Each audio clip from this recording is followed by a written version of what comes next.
computer. Okay, so the meeting will be recorded. And so welcome Reverend Chufi to open for us in a word of prayer. Thank you, and good evening or good morning, wherever you are. Let us pray. Our Father and our God, in the name of Jesus, we come before you this evening, this morning, with our hearts filled with praise. You alone are worthy of all praise. We also come, Lord, before you with thanksgiving, because, Lord, you are good. We look back and we can only say, this far you have been our stone of help. Glory and honor be to you alone. We thank you for your goodness. Thank you for your faithfulness. Thank you for your greatness. Thank you for your love. And Lord, even as we begin this launch of this book, we thank you for the idea that was planted, Lord, in Julia and Njeri, and the many others who have collaborated in producing this book. We say thank you because of that which, Lord, you will do and have done, even through it, O God. Therefore, Lord, as the launch goes out, the book goes out as a seed, and we pray that it will bear forth fruit, much fruit, fruit that will last. We commend every speaker into your hands. We pray that the words of our mouth and the meditation of our hearts will be accepted unto you. And so, Lord, we pray humbly this evening, not unto us, but unto you be all the glory and the honor. May the words that we speak tonight be for strength, be for advice, be for counsel, be for wisdom, be for support, be for peace, even to our hearers tonight. So be glorified. We thank you, Lord, that we can celebrate moving to other countries, because the earth is the Lord's and the fullness thereof and the people that dwell therein. And so, Lord, as we celebrate what you do through your people in sending them all over the earth, be glorified tonight, even as we pray in Jesus' name. Amen. Amen. Amen. Amen. So thank you, Reverend Chufi, for opening us up in a word of prayer. We are truly grateful for that. Welcome to those who are joining us. Please share with us in the chat where you're joining us from. And without much further ado, I would like to invite our keynote speaker, an amazing woman of God. Her name is Rosalind Mushiri. She's an accomplished philanthropic engagement professional with over 25 years of extensive experience in fundraising, donor relations, and major gift campaigns in higher education sector. So if you're looking for a fundraiser, she's amazing. I've had the opportunity to work with her, and she does an amazing job. She's a CEO and founder of the Global Philanthropy Connect, LLC, and Rosalind leads a consulting service organization that helps clients navigate complex challenges, optimize operations, and build long-term partnerships with a strong commitment to delivering exceptional results. Rosalind is a global thinker and strategist. She serves on several professional and community boards. She's passionate about bridging the gap and building bridges in diverse communities, actively participating in local and international missions. Beyond her leadership roles, Rosalind is sought-after moderator, facilitator, and public speaker, actively engaging and empowering communities for positive change. Outside her professional life, Rosalind is married to John, a healthcare professional, and together they have 2 sons and a daughter. With the joy of the Lord, let us welcome our keynote speaker, Rosalind Mushiri. Let's have the reactions. You can use your reactions, celebrate her even as she comes on. All right. I'd like to be introduced to that individual. My goodness, I am so glad to meet her. And here she comes. Thank you, Julia. Thank you so much, Lucy, Jerry, for this invitation. Thank you for all that are participating. It is an honor to serve you and to collaborate and work with you.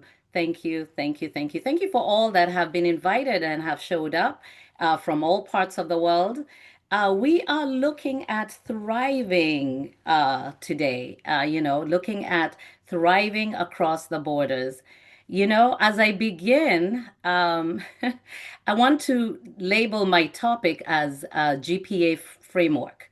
Now, for those of us who are in the States, we were not familiar with the GPA, which is the grade point average. If you did very well, you had an A and it was, excellent, 4.0. If things did not go so well, then my, you got a C or you got worse, a D, which would be a 2.0 or 1.0. What does this have to do with anything? Well, we will find out as we stand together when it comes to shared interest as far as having and thriving across borders, you want to be able to experience this journey and experience it well. However, there are times when, as we take this journey and take this trip, where it will be daunting, and we are going to, take this journey. So take this journey with me because I am grateful to have had the experience, and hopefully, my journey will be a little bit of shedding some light, maybe some excitement, and providing some illumination and inspiration. Not because I'm an expert, it's because all I can do is tell my story, and I own it. It's mine, so tell yours too. So, to be able to thrive, I talked about the GPA. Yes, it has nothing to do with the grade point average. However, at the end, I want you to evaluate yourself with any of those. My GPA today, my GPA framework is as simple as three main things. That is your global mindset. And then, what is your purpose while you're in that country, wherever you are? And are you adaptable? That's your A. So put your GPA behind the scene and let's walk this journey together. And that grade point average, as far as I'm concerned, will be the way in which you will be, I guess, evaluated. And you will be able to determine whether you understand the context of being able to qualify or to be I guess, be engaged in that community that you're in, the new area, or disqualify and maybe return back because you cannot handle it. I hope it's not the latter because there's always a lesson that you learn. So when it comes to the global mindset, I do have PowerPoints, but I want you to pay attention, take your notes, and so forth, and just let us walk this journey together. And put some comments on the chat just so that we are interactive. If you can relate with this, then put a thumbs up. If somehow you're struggling in that area, thumbs down. That's all right. So with a global mindset, you are having to go across borders. You're to cultivate that global mindset because you want to embrace the perspective that you acknowledge that this world is interconnected. In the times that we came, some of us, it's actually been 3 decades. I have been in the States longer than I was in Kenya. So that means a lot has shifted and changed. I am a new person, but not any different. It's the same Roslyn, it's the same Shiro, is the same individual but different, grown, expanded, hopefully with a more of that global mindset, which means that I have developed, I have embraced, and I have understood what the cultural nuances are and still learning because I need to communicate effectively with different individuals from different backgrounds. Why am I saying that? It has not come easy. One of the stories I recall in the beginning, in classroom, we're used to raising up our hand and you wait for the teacher to pick you out, and you're like looking around and why isn't the teacher ignoring me? And then your fellow students are out there throwing out answers and questions and interacting, and we are used to raising up our hands. Culture shock. Guess what? They're not ignoring you. It's the culture. They just speak out. They just speak their mind. They're bold. And it's up to you to plug in. So you shift and adjust accordingly because guess what? You'll be left out and you will feel some way that, guess what? I'm not participating. They ignored me. It must be some issue over here. It's understanding the culture and coming along. One of the other favorite stories that I can recall is sometimes you will do work that you had not expected to do. You are probably going to be a doctor, or you're going to be an engineer, or you're going to be an educator.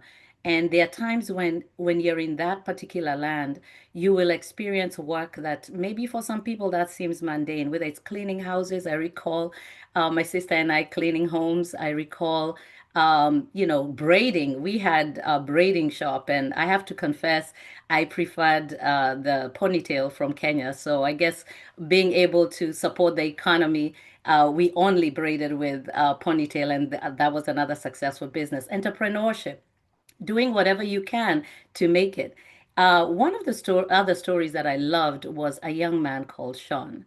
Sean was a 10-year-old young boy who was Caucasian, and he was going through some difficulty. I was given a role called habilitation specialist. Had no clue what that means. All I knew, I needed to do my CPR, and I needed to understand, it was, I think, first aid, CPR, and all that good stuff.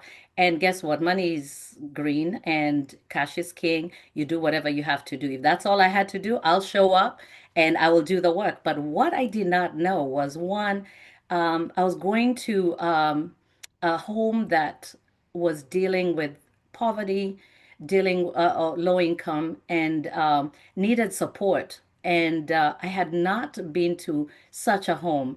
I walked in and I just had to come out because the pungent smell of animals in the house. That was another culture shock. There was a huge dog. There were several cats. And I was like, okay, this is not what I bargained for. And here I was once again. I had to do the job. But what was humbling, I stayed there apparently for several years, 2 years or so. I stopped smelling that because it never changed, unfortunately. As much as we tried to clean, those who have pets in the home, which I know culturally is not culturally appropriate sometimes, especially in Africa, they are outside. So working with Sean, what I will tell you that Sean did in my life. And Tourette's syndrome is neurological. There are these tics, as they call them, and movements, involuntary movements that he would have, whether it was from the eyes or the body movements, kind of erratic. Uh, but the young man was brilliant. Like I said, he loved computers. He would tear up computers, put them together. And I recall at that point, I was doing my undergrad. I recall choosing a year later to do a master's in information systems because of Sean. Sean, as much as he was developmentally challenged and had different abilities, Sean was brilliant. Sean understood networks. Sean understood, the hardware. And years way before, we were still dealing with not as advanced technology as we have now. And Sean taught me to love computers, to not be afraid of them, and to be able to tear up with him and understand the motherboard because he understood it. So if he could do it, why wouldn't I? So be open. That global mindset doesn't always mean you reach in another culture. It could be a mindset within the home that even with people of different abilities, being able to teach you something and being open to learn and to grow. That is our global mindset and as an example. Now, when it comes to purpose, oh wow, P. Purpose is understanding, in this case, it's your campus, your compass.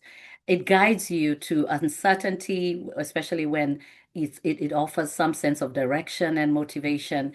It helps, when it comes to identifying your passion, your goals and aspirations, leading to that particular foundation that will help navigate your new environment. So remember that your purpose also with time will evolve and grow. And as you face new challenges, you have to embrace that evolution and allow it to propel you forward in your journey in your new land. Now, one of the sad and but stories that I get emotional every so often was what channeled a very deep purpose. And my pain led to my purpose, and this purpose led to my passion. And this is From Grief to Victory ministry. That came about when I lost my beloved baby sister at the age of 33. Sister Claudine was a beautiful woman of God, loved her dearly. And then, as if that's not enough, 18 months later, my mother. Mama Ruth. I always say their name because they are special and will always be. Why am I mentioning that? Those were dark years and a moment in my life when I was away and have to deal with so much pain.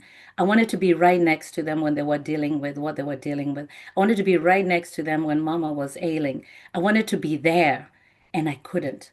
And that was a very painful season in my life. Not to mention, years before that, I had been dealing with my parents separating and eventually divorcing. And the journey of more pain, more grief, and loss extended over time. However, that built my character. That built a hope and way to be able to channel that pain to purpose, that pain to passion, that pain that became a superpower for those that are experiencing grief and loss. So God does not waste your pain.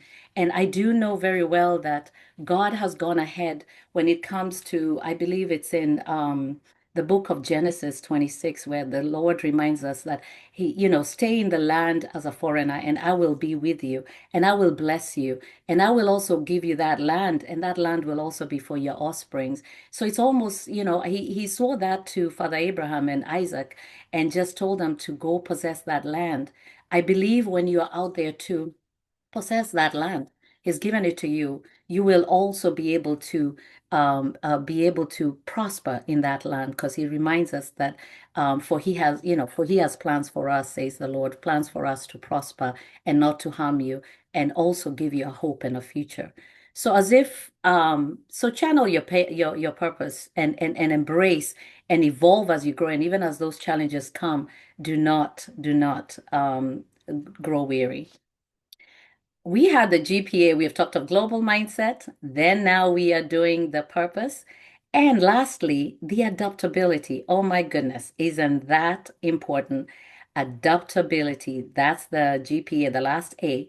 Adaptability is when you're transitioning, in this case, in a new environment, you develop that resilience. You are able to overcome those obstacles and you're able to thrive and face that challenge. Just like the example I gave of the pain and loss, is being able to overcome and be adaptable in that situation. I love, I believe I love some of the authors and so forth. One of them she's called Chimamanda Ngozi Adichie. She says there is power in bringing people together, in looking beyond differences and finding common good. When you are adapting in a new area, go ahead and enjoy the cultural exchange. Learn to collaborate. This is a very good example. I love how Julia mentioned, can you tell us where you're from? We are in several continents right now. Are there possible collaborations that we could have together? Let us create any possibility that's out there. I talked about the power behind the diaspora, what they bring to a nation and now the world. It is also the entrepreneurship and the economic empowerment. I believe, Steven Masiwa says success is not just about making money, it's about making a difference in people's lives. So make a difference, be out there and have social impact, political engagement, and so forth. And then also be able to create a future. I was talking to a friend of mine, and she was saying one of the difficulties for her in the season of relocating is now that we have children. They are still diaspora, but a very unique diaspora, and I call it the diaspora tribe. Whereas you're in the best of both worlds. Like I said, I've been in America. I'm American, but I'm also Kenyan. So I wave both flags. They're both important. They're both part of my life. My children have grown in America the whole life and visit Kenya. So they wave both flags. They know their culture, they know their identity. Don't lose who you are. Know who you are. Own your story. Tell your story. So all I know is Kofi Annan, I remember him saying that the future belongs to the people who can think beyond the borders of their own tribe, race, religion, and nationality. This is our world. We are global citizens. Let's own it. Tell your story and go out and be given the highest GPA. Rate yourself.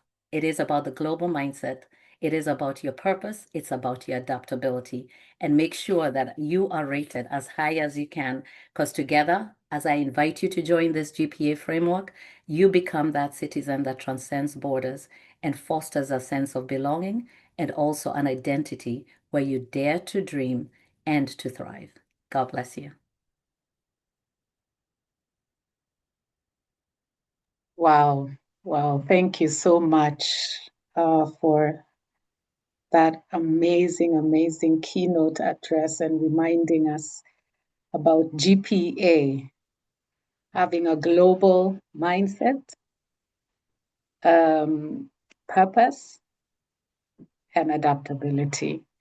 Maybe you could share on the chat, what did you take out from that as we continue to engage? But thank you so much, Rosalind, for reminding us, even as we live across different continents, that we need to adapt a global mindset, have purpose and adaptability. And now I'll hand over to Bevon to continue to facilitate the next part of the discussion. Bevon, karibu.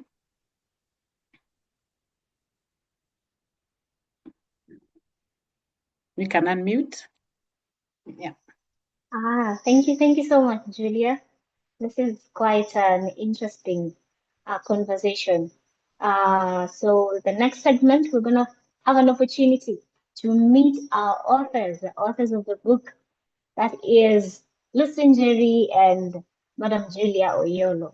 And I'm just gonna read their bios, and then I'll invite Mr. Walubengo, who is in our midst today, that will facilitate the next coming session. So allow me to introduce to you the authors of the book. First off, we have Njeri Lucy. She's a seasoned and value-driven executive leader with over 18 years multidisciplinary experience with business development, operations management, and multicultural engagement. She is an entrepreneurship support expert and business coach. Wow. Jerry is a vacation coach, so when you need to locate from where you are, now you know who to go to. She has set up a firm, Lucy Consultancy, to offer psychosocial support and individuals and teams. She has career goals, postgraduate journey, religious missionaries, corporate and diplomats in organization. She amplifies the African voice in her work, raising women's voices in life and in business, and in her speaking engagements. Wow, this is really a great woman. And I'm quite humbled to be reading your bio, Jerry. She is a beloved mom of 3 beautiful girls. Very, very important. She is a mother. Next, we have Julia Kasiva Oyiolo. Yes, our Madam of the Day. I love your smile, Madam. Yeah, Julia has over 25 years of experience in retail and international trade. Her leadership journey reflects consistent growth, cultural depth, and a heart for people. She has led teams in both corporate and global development settings, always with empathy and strategic focus. And it is true, you can feel her heart, even without seeing her through the screen. You can tell this. Her heart is all over the place. Her ability to understand individual needs within dynamics has shaped her influence across diverse environments. Whether in the marketplace or in her faith community, Julia leads with compassion, clarity, and a commitment to purpose-driven impact. In addition, she has self-published 2 books, Slay the Saboteur, How to Break Free from Self-Sabotage, and Dreams, the Supernatural Language of Heaven. And she is a wife and a mom to 3. So ladies and gentlemen, help me welcome to this session our authors of the day, Njeri and Julia Kasiva Oyiolo. Karibuni sana. Mr. Lubengo, please you take over. Woo-hoo.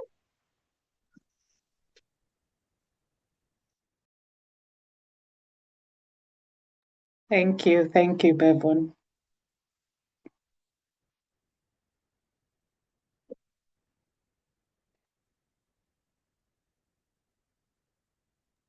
think you can give unmuting rights to Orator Lubengo.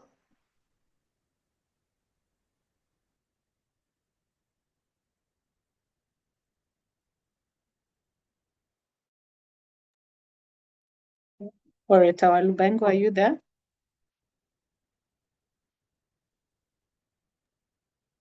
Maybe you can proceed, Bevon, and All then right, yeah. that's fine. Right, that gets ready. I have a few questions to Njeri and Madam Oyiolo.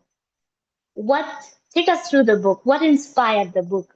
What inspired you coming together to write the book? So who do you want to go first? Julia, please. Yes. Okay, thank you. Thank you, Bevon, and thank you everyone for joining us this evening for this milestone that Njeri and I have, come to. What inspired us to write this book? Maybe just a bit of background. So in 2022, 2023, I had received some words from people I didn't know that I would author books. But honestly, my first reaction was, really, me? I don't think so. But, the way God has a way of confirming his word, in April 2023, I received a WhatsApp message inviting me to CLC writing class. And so I jumped in because I thought this was the sign. And even as I jumped in, I didn't even know what I was going to write about. And, I asked the Holy Spirit, and he said, write about your experience in that diaspora. And that's how What I Wish I Knew Before I Moved to the Diaspora was born. And around the same time, I was completing what we call a DISC assessment and coaching with Coach Irene Murevi from Personal Development Institute. And she was, as she was taking me through these sessions, she challenged me to write about the diaspora experience, noting that she had encouraged many diasporans who had come through her hands, but none had actually followed through. And those words stirred something in me to continue the writing journey with CLC Kenya. So that moment became the spark that fueled the writing journey. And then what began as a divine nudge is what has led us to where we are today. So that's on my end what inspired the journey. Over to you, Njeri. Oh. Thank you. Let me begin by saying thank you very much to all the guests that are here. We truly, truly appreciate. Thank you for the introduction, Bevon. I was wondering who is that you are talking about. And thank you, Julia, because this is what I call a divine connection, really. No other way to say it. We thank God for the destiny connections. So what brought me to this journey? Around the pandemic season, everyone was reclused, and needed, or well, let me say, for someone like me who loves more open spaces than closed spaces, needed to find a place for expression, or what is that way that I'm going to make sure that that I am not just getting just tied down in one place. So I remember writing posts on my Facebook page. I think they used to be concurrent. One time I would write about the teenagers and what parents don't know what to do with them because they're in the house and everybody's trying to pull their hair or what is the little left of it. And then I'll be writing about a blog about being a sojourner. That took me a while actually, so it carried on up to about 2 to 3 years thereafter, because it also was speaking about what had been my journey, considering anyway at that point nobody was writing. Then we get into this lovely community, the Kingdom Connect, and we are all trying to find our space and still find our purpose and find God that He's still speaking, even if the outside is looking very dark and very dreary. And lo and behold, Julia reaches out, and I'm thinking, okay, I'm sure maybe I was simply joking about writing these blogs and trying to figure out, yes, I'm a sojourner in life. Incidentally, Njeri means someone who likes to travel. And so I figured, okay, why not? But it's been really quite a journey. It's one thing to write a book, it's another to just put your notes in a blog, whichever way that you choose. But this one, I'm grateful to God because that has given structure to whatever is the process, given structure to the support that I would give to anyone who would ask how it is to settle in whichever the space that we were in, or even coming back home. And over the time, continued to learn as well through coaching and every other aspect of it. And that's what brings us here. So thank you. Amazing, amazing. It's comforting to know and understand that this book has a genesis, and it's borrowed from two different lives, from the life of Julia and from the life of Njeri. So that is so beautiful. Maybe I could ask, what is the core place where you are driving this book from? Is it from pain? Is it from purpose? Is it from experience? How would you term it? Yes, Njeri, you can go ahead. What if I said it's all the three and maybe many more? Why do I say that? One, unashamedly so, the book speaks about reverencing the one whose breath we have. Very aware that it is not our breath. We are created in the image and the likeness of one who owns the earth and everything in it, the fullness thereof, and the people in it. So he's the one who determines where you will be, where you be born, where your purpose will be. If truly, truly, I look at the journeys of people in the Bible, rarely there could be some, but rarely would any purpose not have been born out of pain. And we struggle with that in this season of our lives. And it may not be catastrophic pain for me, but I remember not being able to make sense of the new season that I am in, or figuring it feels like 3 steps forward, 2 steps backward, and you're like, so when am I going to feel home? And those are some of the questions that I would ask in the book. When will I feel I have arrived, I have settled? And then there is a place for, oh my goodness, what if I keep going back and forth like this and miss the purpose for which I found myself here, or I was stationed here? And so there goes the 3 P's. There's the pain aspect of it, there is the purpose aspect of it, and then there is what was the other P? There were 3 aspects of it. So yes, I'm discovering. There's an aspect of pain that I'm trying to figure out. Am I comfortable? Am I comfortable with my being uncomfortable, so that I can pick out then what do I pick as a way of birthing? Like a seed goes into the ground and it has to come up as a shoot. So what do I want to come out of it? And so yes, that was the place for which I was coming from, and just to feel granted, not seen such stories before, not been able to read such stories before. There have been stories of transition, there's been coaching about change in the organizations, but the individual process of being able to thrive in a different land, and we know human beings have always moved around the earth, those have not been captured, and that's why we thought of doing it. Thank you. Amazing, amazing. And I love the fact that you mentioned about fear in purpose.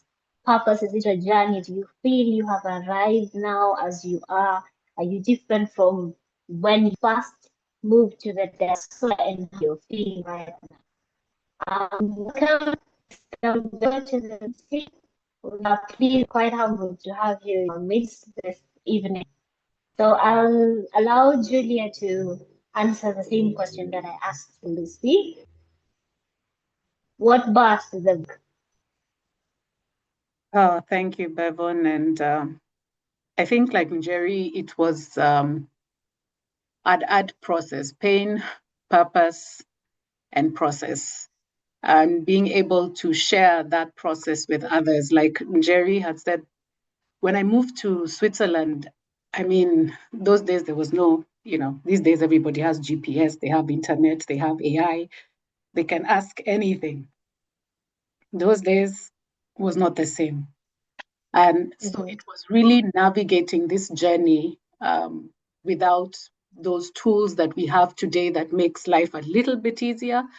And, trying to build communities in a place where you're new, trying to find identity, at the same time raising a toddler and an infant, and, joining an organization where has, the culture on the country. And then I think for those in the US and the UK, they have the advantage that there's English.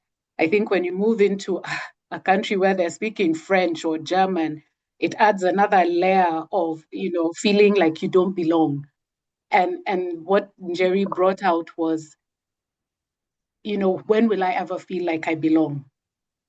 I don't think, there's a time you feel comfortable and you say, yeah, after 18 years being away, you begin to feel slightly at home in your new home, away from home. But for me, it was to provide a resource to those who are going through that journey, who want to start that journey, and to help make the journey a little bit easier to settle in and even to make the right choices before they actually move, because there are conversations you need to have. Relocation is not just about getting a visa and an air ticket. You then realize there's a lot that, and a lot of emotional baggage that comes with moving countries. And so this is why I personally wanted to put this book out there to help people and to give people the assistance that I personally never had. Yeah. Thank you. Amazing. Amazing. And I really feel that this is one of a kind. It's something that has not been spoken about. We only get to hear it from the mouths of people, but now getting it written down, it amplifies your voice. So thank you so much, guys, for writing this book. I'll now invite Orator Lubengo to proceed with the program. You're welcome, sir. Perfect. Thank you so much. It's a pleasure being here. Thank you so much. People here have beautiful names: Julia, Rosalind, Christine. I'm just seeing nice names. I'm just writing all of them so that when I get daughters, I'll not need to go and pray in the mountain to find an inspiration. Already here, I can see examples of good names. I'm so happy to be here, and I'm here for 3 reasons. I'm happy to be here for 3 reasons. One being that these are conversations that I feel will really shape a lot of culture globally, because for a long time, probably people have been believing that you have to go probably to diaspora to make it. But now you guys are shaping conversations that it's not really a place of making it. It's a place of shaping destiny to affect the globe. That there's something called the American dream. But you're going now beyond that thing called the American dream, or even that thing called now traveling outside. It means that now to some degree it's a threshold of success. Reading this book, I'm seeing very deeper aspects beyond even probably what people have talked about. And the second reason I'm happy to be this conversation is because I feel like very few people actually go there and document the lessons intentionally. Because if this book now a younger person reads it, they'll be able to see life differently. And even, they are quite honest. They have written here challenges of living abroad, challenges of parenting abroad. And do you know that I have a friend who actually divorced with the wife the other day because he moved to diaspora? So it's a serious thing. And right now in the globe, I've checked the report, 14% of divorce cases are caused because people move. 14% because people travel to diaspora globally. That one of the reasons why people divorce beyond maybe financial issues or maybe things to do with immorality. 14% is because of movement. Can you imagine? So these are conversations that is culture shaping. I'm just giving you proof of concept that this is a book that is timely. And then number 3, also the fact that even they have talked about public school enrollment, reality checks in terms of the education system. I feel like it's a deeper conversation. It's not just those books that people sit down and write. So I'm happy to be here, even as a moderator. Like, I'm so happy to be here. And I wanted to ask a question, maybe to Madam Julia or Oyiolo, right? Like, specifically to you and then to Njeri, I'm also going to peg it to her, like talking about the emotional disruptions that come with moving. Would you be a bit specific? Because this call has people from so many countries. I'm seeing some of my friends here already from 6 different countries. So I would want to understand, what does that emotional disruption look like? Because it's someone who doesn't even see anything as an emotional disruption. They're not able to name it. So they don't even know that it's an emotional disruption. How did it look like? Would you describe it a bit in detail? Thank you, Mr. Walubengo. You ask hard questions, but it is well. What did it look like? Emotional disruption. It looked like contention between my husband and I because of the clash of culture and the expectation. When we come from Africa, or we have a certain culture around marriage and the roles. And so when you navigate, and you just mentioned your friend who has recently divorced, it does put a lot of strain on marriages, because here you're coming into a new culture.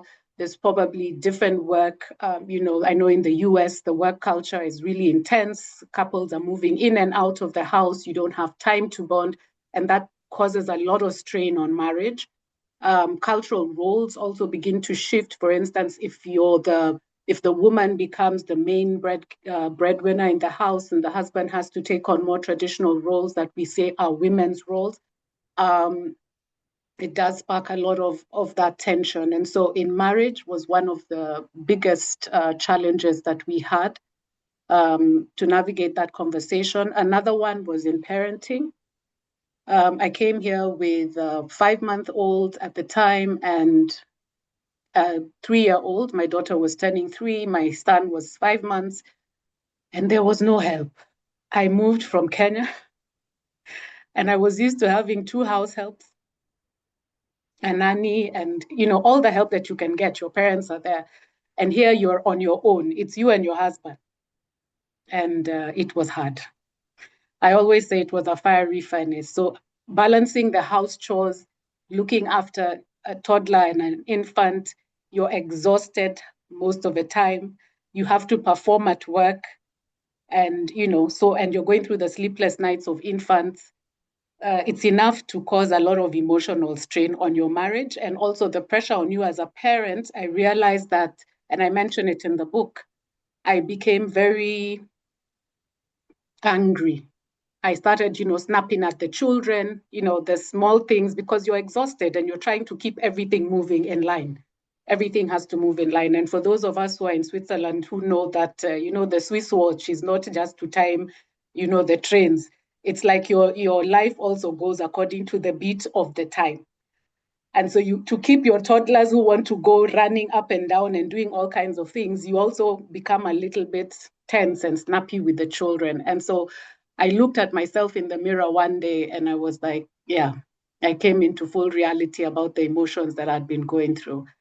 It impacted a lot in my family life. So I don't know if I've shared enough, but I hand over to Njeri to also unpack that. Njeri unpack. Meanwhile, as Njeri unpacks, you text something. You guys are so serious, man. I'm just seeing people here so serious. Your videos are not on. Talk to us. Can you hear us from where you are?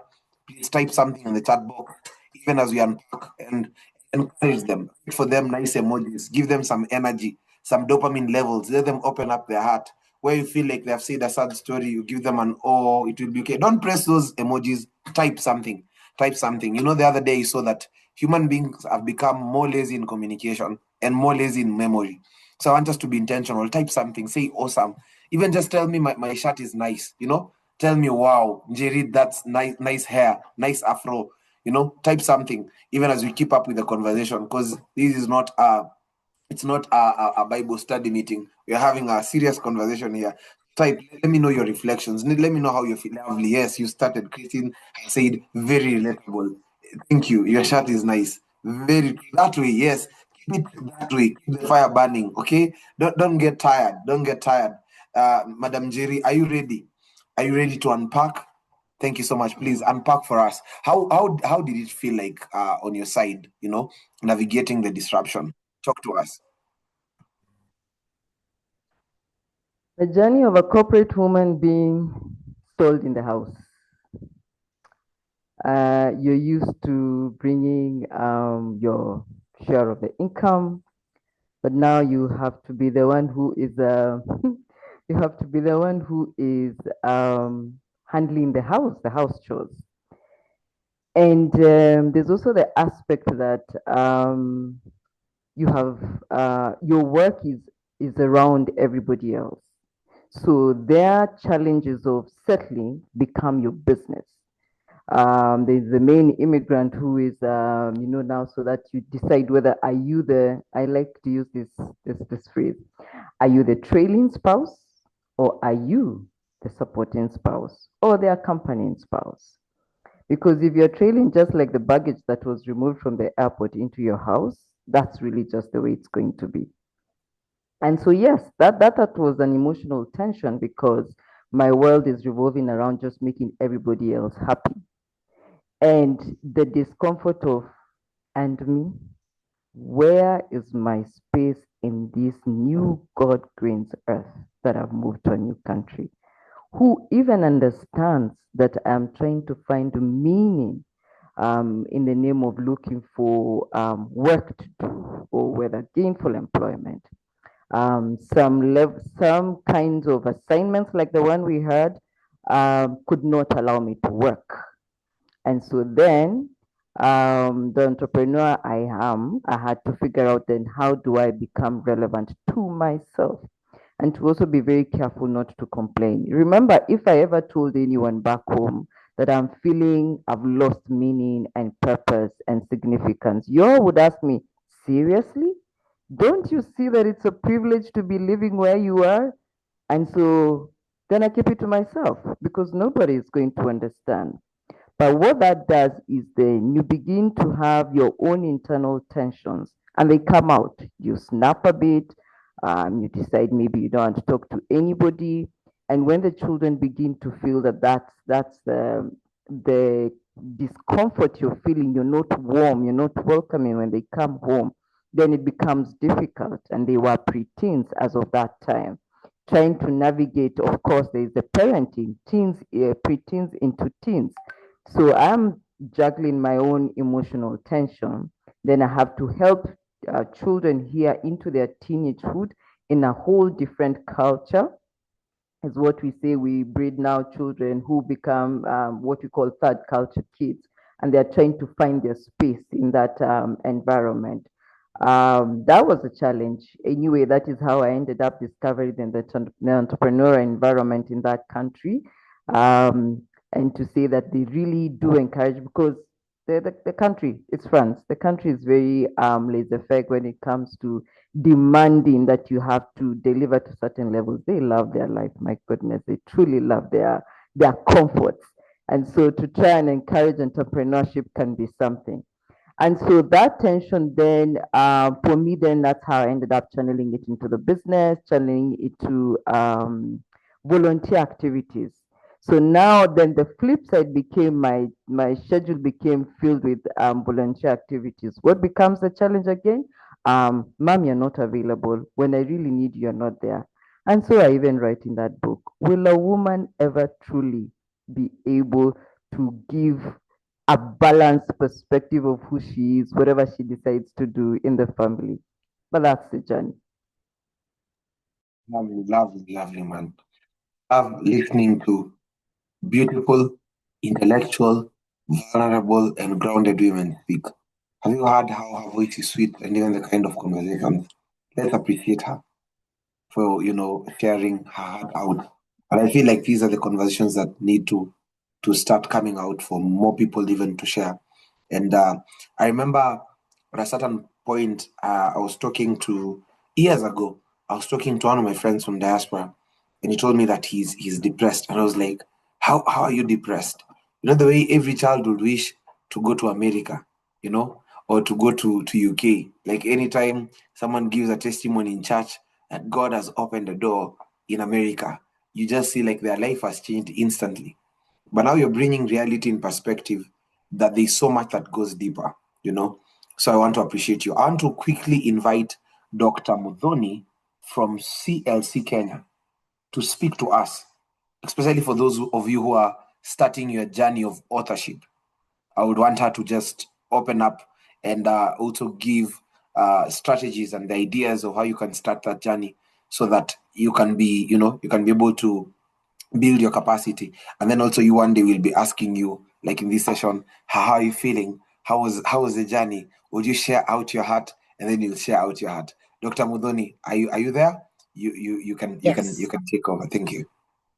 Okay, thank you so much, Orita Walubengo. And I'm so happy to see some familiar faces and some faces I really want to meet, like Reverend Trufi. So I'm very happy. At least I get to see her on Zoom, then I can look for her later. I take this opportunity to really tell Julia and Njeri. Of course, I've told them in secret or in private how proud I am. This is truly amazing. And I think when we get to a place where as a continent, we can be able, to package our stories. That becomes very important. My name is Dr. Muthoni Muhango. I'm leading the team at CLC Kenya. I'm also the convener of the African Christian Authors Book Award, which is a platform that is bringing together Africans from the Anglophone Africa, and also a recent initiative, Mama Africa Book Box, which is really encouraging children and families to become readers. Now, I have 3 tasks and want to keep to that 10 minutes, if I can have your time. I have a gift at the end of my 10 minutes. So if you're going to pay attention, I've seen Orita Walubengo has looked at me like I need to understand what this gift is. So if you pay attention at the end of my few minutes, I'm going to ask you a question, and then maybe you can get the gift that I have. How the book came together. One of the things I'm really encouraging, and I'm so happy to see so many mentors on this platform, one of the things that we are really encouraging Africans is to get a coach. If you are living in the same space that I am, 24 hours, they've just shrunk into 16 hours, for some people 12, 18. Time is moving very fast. If you don't have someone who can hold your hand so that you can be able to be accountable to them to finish what you want to do, it becomes very difficult. And so having Julia in the CLC group writing mentorship class became the start of, you've heard, she says that she had already been prophesying that she needs to write a book, but then being in a structured coaching program or mentorship program, then that brings, it gives you a 50% head start than somebody who is going to do it by themselves. By the grace of God, this November, I'll be launching my book number 60, and I invite you to come and join me in November. And it's amazing that I've written 59 books in about maybe 6 years. But my first book, which is Back on My Feet, I wrote it in 8 years. And it really bothered me because I've been in the book industry for about 16 years now. And it bothered me that I'm in the book industry and I'm taking 8 years to write one book. And when I asked God for help, God, how am I going to launch this book? How am I going to finish? And he said, you need to start a writing mentorship class. And so that became very interesting because I'm asking God for help, and he's giving me an assignment. He's giving me an assignment, and I'm just like, no, I don't want more work. I want to be able to finish my book. And so for me, I would just encourage you, to get a writing coach. It can be CLC, it can be many other writing groups or writing mentorship or coaches out there, to make sure that you get the assignment that God has given you, not just the book, any assignment. And so For me, I say for Julia, half of her success, of course, she put in a lot of work. Lucy put in a lot of work to be able to, get the book, because you have to do the actual writing. But being in a mentorship or coaching gives you, a hand start for you to be able to finish your book. All right. And then the steps to start writing, or to start your writing journey. The first step I've said, find a writing coach or a writing mentor. Then we serve a very great God, but then this great God needs you to be able to put in the work. And so being in a place where you do the work, you have to do the writing. We are saying some of us are writing from a place of pain, maybe challenges that we've gone through in the past. Then you have to unpack your emotions. You have to ask God for healing, and then you write your book so that you can also be used by God to be able to heal other people. One of the encouragement I have in my remaining few minutes is that your story matters. And I will tell you what, there is a revival that is coming from Kenya, and we ask God, what is our part in that revival?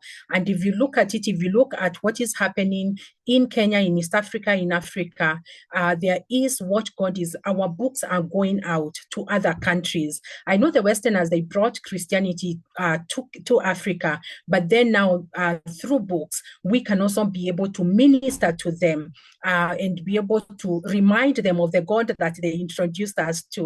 And so if you want to be part of that revival, I say that your story matters. Your pain, let it not go to waste. Let it be a healing point for somebody else. And so I say, please package your story, share it. And sometimes we are thinking, I want to sell 1 million copies of my books. But I'm telling you, if the Bible says, if just one person, comes to Christ and they do that through your book, then heaven stops to rejoice. Imagine having your book bring someone closer to God, having your book translate someone from the kingdom of darkness to the kingdom of, our dear Jesus Christ. And so your story matters, so you need to package it. And I say that in Africa, we've been an oral, we do nothing with orator, Walubengo, no attack. But we tell our stories in oral format. And the problem with that is after some time, you start to forget some details of what really happened, how it happened. And we are saying that if we can be able to package our stories in books, then we become a blessing to this generation and also to the next generation 100 years from now.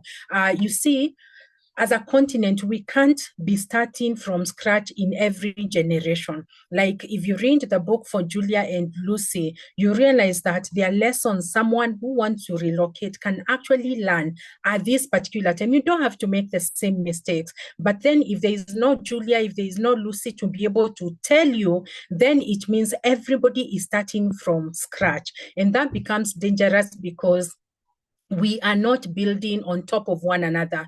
The Bible says that I'm wiser because I stand on the shoulders of my teachers. So I want you to be a teacher so that somebody else can be able to stand on your shoulders so that they don't start from the same place that you started, so that they don't make the same mistakes, and also so that they can glean on the strength of the things that you did right. So I say that our children don't have to keep fighting wars that we've already conquered. Let's package our stories, let's package the lessons that we've learned, let's package the mistakes that we have learned, the pitfalls that we've been able to jump or we jumped inside, so that our children can actually stand on our shoulders. And so as I come to a close, here is my gift.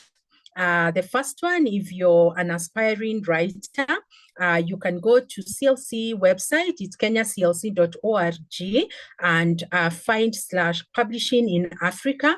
I've shared there over 30-40 resources for you to be able to know how to get started. If you even wanted to publish a book by yourself, we call it self-publishing. So I've shared there over 30-40 resources, and I hope that it will be a blessing. And then my final gift, I would want to sponsor one person, a third of the fees for the writing class. And this is what I want you to do. I want you to go to Julia's or Njeri's Facebook page and tell them what book you'd write if you were to write a book. And then I'm going to go into that same page and I'm going to look at what you have written. And then I'm going to see if you're really, really serious. Remember, I've said you need coaching. And then, or maybe I can allow Njeri, actually I can do two. I'll allow Njeri to pick one and Julia to pick one. And then they tell me, I think this person seriously wants to write, and you can sponsor them a third of the fees. And then let's be able to write more books. My passion is that we populate our continent with books written by Africans for Africans and the world. When I read Njeri's stories, I read Julia's story, I connect because I understand. When they say they miss Royco, I really understand what they are saying. You know, when you see these people at the airport and they are being told, oh, you can't bring this soko, or you can't bring this kuma or githeri that was packaged in, you know, I understand why, because their stories, they are within my context. I can see Stella is really wild. I think she has carried Royco and Bluebird going abroad, but we are saying that we are encouraging Africans to be able to write because we write in our context. Our people are able to understand the stories and the lessons that we are talking about. So go to Julia's page, Facebook page or LinkedIn page, wherever you're going to find her, and go to Njeri's Facebook page, LinkedIn, wherever she is. Tell her, why would you want to write, or what story would you want to write? And if she picks you, if Njeri picks you, if Julia picks you, I'm going to sponsor you through the next writing class, and you can be able to package your story. Thank you so much. And Njeri, Julia, I'm so proud of you. This is amazing. I love the book. If you've not read the book, it's the good, the bad, and the ugly. And I'll tell you why that is very, very important. On Instagram, on Facebook, on LinkedIn, we will only tell you of the good. We can share a bit about the bad, but we never tell you about the ugly. And that book is so raw. It tells you, they've just, laid their stories or their lives bare for us to be able to learn. So I encourage you, please get a copy of the book. Read it, don't make the same mistakes, empower yourself. And I've said there, even if you're not planning to move, relocate abroad, the book is very important. You know why? Because like in Kenya, I know there are people from other places. In Kenya, the minute our sister or brother goes abroad, we have just planted a money tree. And that money tree better be, we harvest it every morning. I see Njeri there, she's laughing, she knows. And we are expecting that these people are going to sort all our problems. But if you read this book, you're going to really understand that these people are going to a new country. They have to adjust. They really have to get their footing. I like the keynote saying sometimes you have to adapt, doing things that even, you are a graduate, you have your master's and PhD, then you're being told go and scrap the utensils and everything. They are really adapting. And if we can read this book, as a continent, then we are also going to know how to treat our brothers and sisters who are living abroad, and knowing that they are also actually trying to pursue their purpose and become successful at it. Thank you so much, Njeri, Julia, so proud of you. At CLC Kenya, we wish you the very best, and we hope the book is going to bless as many people. Thank you so much. Perfect. Appreciate her. Thank you so much. You're such a prolific speaker. You've spoken for 13 minutes and 30 seconds. That's not Kenyan. You've just spoken as a global speaker. Now me, I'm marking for you as an orator, as a speech trainer. I'm looking at all those factors. You've spoken really well. I'm happy to say that I trained Madam Julia in public speaking. So I'm also here as her teacher. I was just listening to how she's speaking and writing feedback. I'm like, Julia, you did not say a story. I did not hear a quote. So, but she's done really well. So I'm happy. I'm happy to be part of this conversation, and I want to appreciate Madam. She's spoken really well, and I'm encouraging all of you to write. As Benny, I've written 8 books. So books are powerful. Books are powerful. I wrote my first book at 19. and it's opened a lot of doors. Can you imagine? This weekend I'll be in South Sudan just to sign books and then come back in the country. I'm just going to do that. Yeah. So books are really powerful. So I'm encouraging all of you, take advantage of what she said, go on the page and write. Because there are only 3 realms that men can remember you. Either you're creating, either you're speaking, or either you're writing. Those are the 3 realms by which men are remembered. Either you've innovated, either you've written, or either you're speaking. Those are the 3 realms by which men are remembered. That's why there's a Bible God wrote.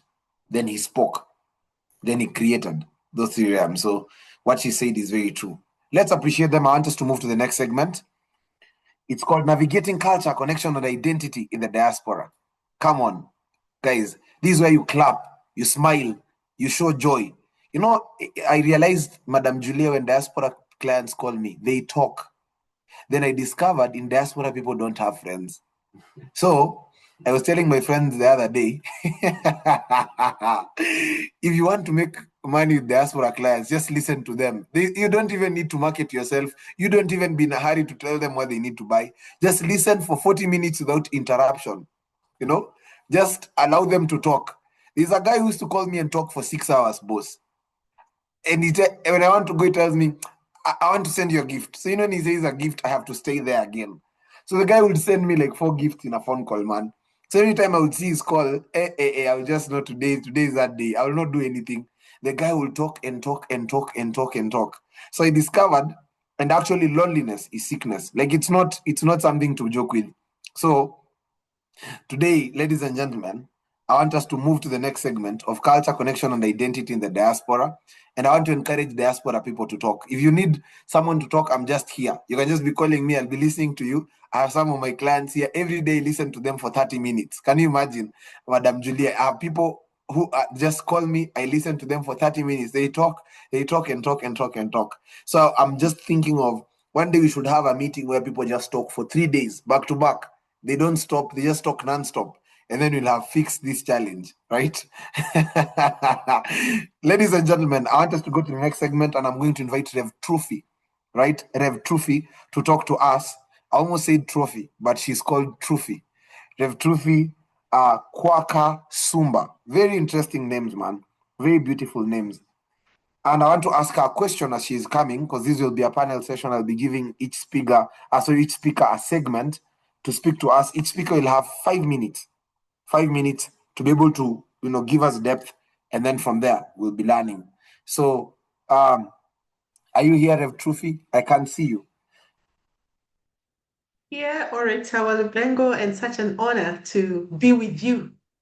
Thank you so much. Thank you so much. Well, I can't see your face, Rev Trophy. Have you put your video on? I want to pin you. My video is on. I hope I'm. Yes, Yeah, you're my on. video is on. Yeah. Yes. Now the challenge is that I Okay, want so to should find. I I want to wave? see. Maybe can you see the hand? Yes. When I see your face, I'll get more attention and more inspiration to ask you deep questions. So I just want to see your face, and then I'll be good to go. Thank you. You've been pinned. You look so beautiful. Oh my God. Spectacles, nice lenses. Thank you. Your spectacles look like love. Oh, thank you very much. Thank you. Can I book my 90-minute session? It's true. We need to talk. Yeah. Every day, 30 minutes. I give 15 minutes, you talk. You just talk. I don't ask you any question. I earn 15 minutes. Now I teach you. That's how it works for 30 days. Yeah. Fantastic. Lovely. Thank you so much. Yeah. Where did you get that name, Trophy? Let's first start from there before even anything else. Okay, so my name, my official name is Trufosa. I was named after my grandmother, but growing up, my friends could not pronounce Trufosa. So those days there was a factory called True Foods. And so they used to call me True and Foods, True Foods, and it morphed into Trophy. Lovely. And you look like those women. You see those women who've read a lot of books, they have meditated, they have been in devotion, so they have the glory of God on them. You just look like you're at peace, you're eating fruits. There's no even, the economy is not affecting you. What's the secret of looking that way? That is my portion. Hallelujah. What's the secret of looking that way? Is it skincare or there's any other thing? Tell us. I think the secret is found in God. If I tell you some of the things that I am going through right now, the secret is in God. Julia knows earlier on we had chatted. I'm carrying things that I should be in a different place, but God is good.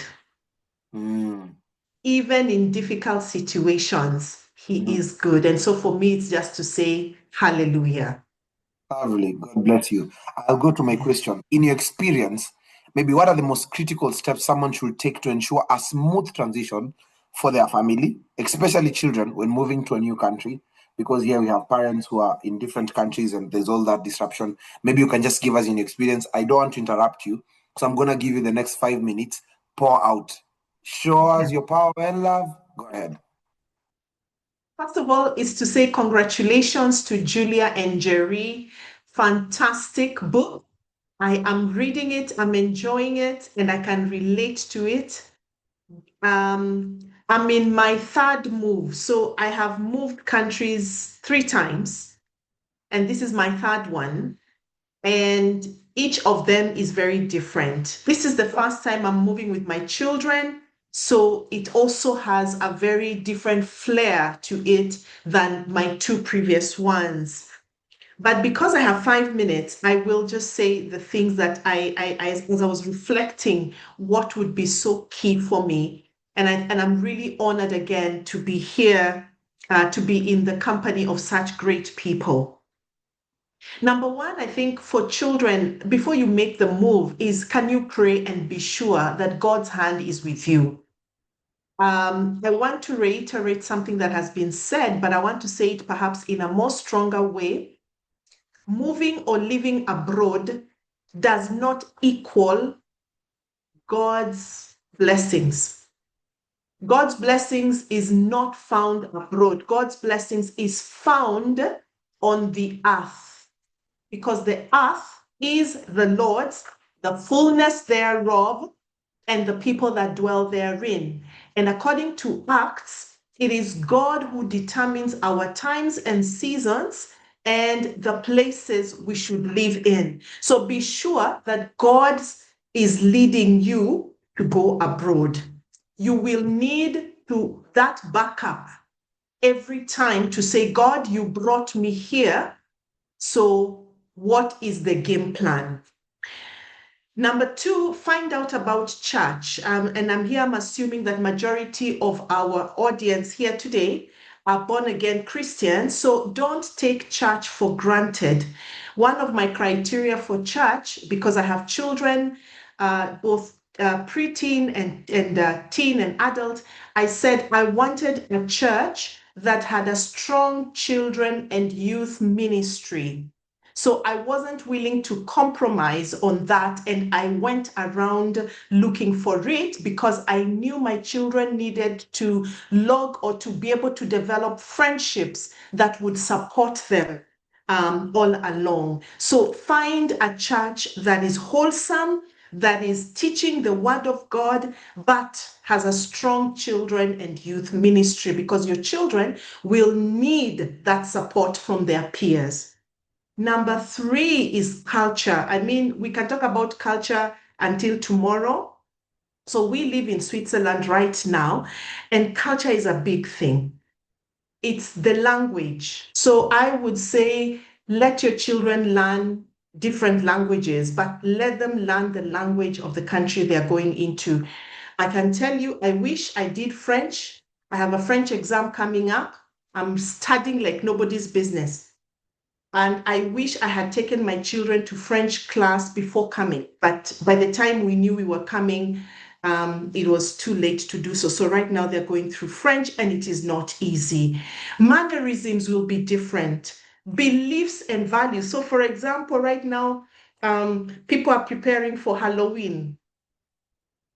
I don't believe in Halloween. So what are we going to do? So it's a conversation you must have with your children. Then, if you're coming from Africa, most of African culture is open. We are very friendly. We are very open and warm. And if we know you're a foreigner, we reach out to you. We are in a place where people are closed. And even though people know you're a foreigner, in fact, now they stay away from you. And that is difficult. But when we talk about culture, there's something I wanted to mention, and that is the fact that you must prepare for grief. You're going to grieve your old home and prepare your children to go through the grief journey. Number 3, education, because I have 5 minutes. Education, you must look at compatibility.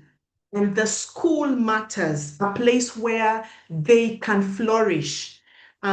We made a choice, but now we are thinking one of the choices we made for our children, we must change because it is not working.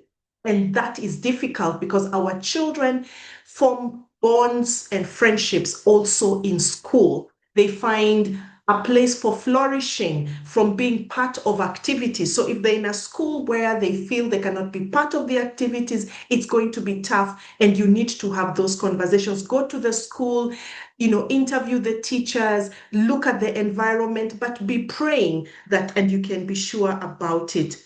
Number 4 is medical. Medical for children is important, not because they are sickly, but because should you need help, you need to know what to do. And every country health system is very different. I'll share a little without going into details. Right now, one of my children is unwell. And, here the system is you need to go to your primary doctor. But if your primary doctor is not available, then you go for emergency. But at emergency, they deal with life-threatening, but want you to go back to your primary doctor. And for you to get an appointment with a specialist, it can take 3 to 4 to 6 months. Whereas in Kenya, I just need to pick up the phone. And I can tell you for a fact that has been very frustrating. And not just frustrating, it is heart-wrenching. So you want to be sure about what do you do in health situations. Community is important. Please get community for yourself, because if you're healthy, like Julia mentioned, then you will also be able, and Njeri mentioned, you can take care of your children. So find community for yourself, but find community for your children, especially if you can find families where you can meet together. In the book, I think Julia mentions how one family took them in, and you want that community. It's important, whether community is from Kenya or from your country, because I know we are from different countries, but find community, a place where your children can feel safe and can feel they have somebody they can look into, because when you're home, you have an auntie, you have an uncle you can call. But when you're not, that is different. And then look at it from seasons. Seasons, I mean weather-wise, but I also mean that life has different seasons, and you need to live in your season. So it's not going to be the same. And help your children, deal with the seasons, the weather, but deal with the transition seasons. And goes back to the grief, we don't have time to look at grief, but grief goes in stages. It is not cyclical, but it happens. And so you need to recognize that different ones of us will be at different places within that journey of transition and the journey of change. You may find that you're grieving, but maybe your son has accepted that they are here and they're flourishing. So you will have to deal with the different seasons in your house, because all of you are going to go through that journey of change. I think the other thing is think about hobbies and skills. Think about what kind of skills or hobbies your children have. And when you come, can you find places where they can be part of it? Because that's part of community. That is part of them experiencing their new environment. Then don't cut connections with home. Their home connections are important, whether it's aunties, uncles, cousins, friends. Some of the rules, for example, we had to break is to give a phone earlier to our daughter. We had a rule in Kenya about the age for a phone, but we gave, because here they can go to the mall alone.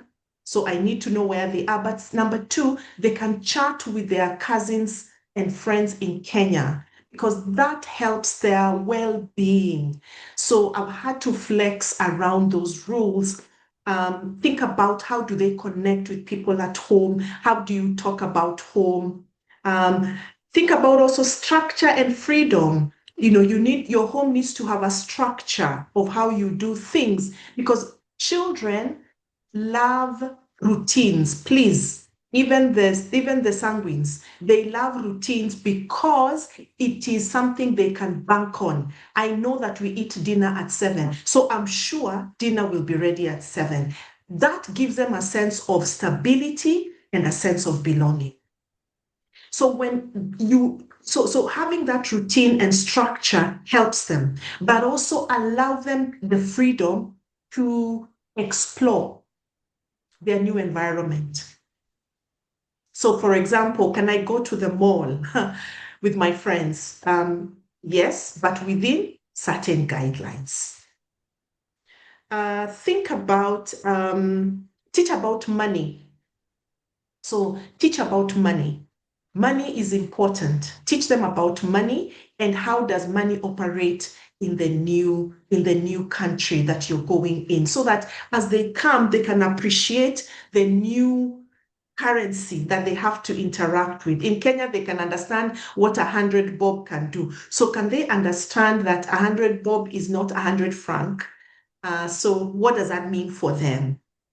Some of the things I'm trying to teach my children is how do they invest in this country? How do they flourish in this country? So I think I've given 10 things that I would say you need to prepare in advance, but also part of your transition needs to be there. I am still in the journey. I haven't gotten it yet, but these are some of the things that I'm going through even right now. Thank you. Lovely, man. Lovely, lovely. Let's appreciate her. Lovely. Thank you so much. Thank you. And you've shared 10 points in 16 minutes. Can you imagine? Now it means if I give you those 30 minutes, you'll share with me dangerous things. Let's appreciate her. And have you written a book on some of these things you said, Madam Trophy? The books I have written are not on these things. These are my reflections for the 10 months I have been here. I have been here for exactly 10 months, and it is where I am at. But thank you. Yes, my books have not been on this, but it's something that I need to. You do need to write about it. That's amazing. Have you enjoyed people the presentation of Rev Trophy? Thank you so much for that. 10 points, in the shortest time possible. Lovely. And in 10 months. So every month she was gathering 1 point. That's interesting. That's interesting, man. That's interesting. Let's appreciate her once again. You guys are so friendly here. It's something about diaspora people. Like, you guys just smile. It seems like life is okay. People are always excited. So it's also something I would want to know. Or is it the fact that when you go to diaspora, anxiety and depression hits you until you learn to value joy? I don't know. I would want to know where that revelation comes from.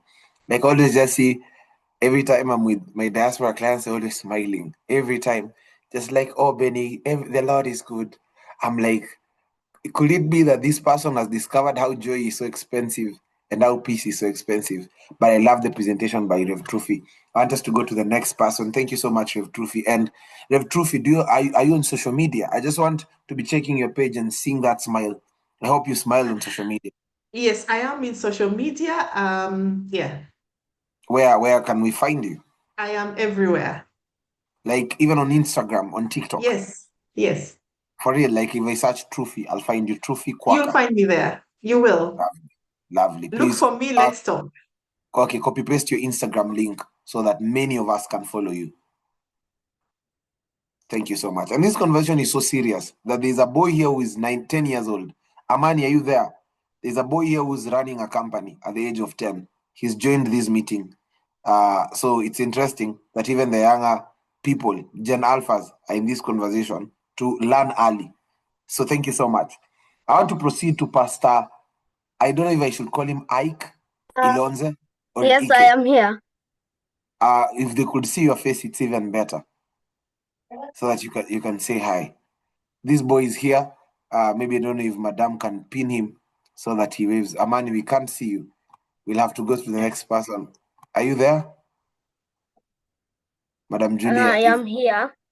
We can't see you though.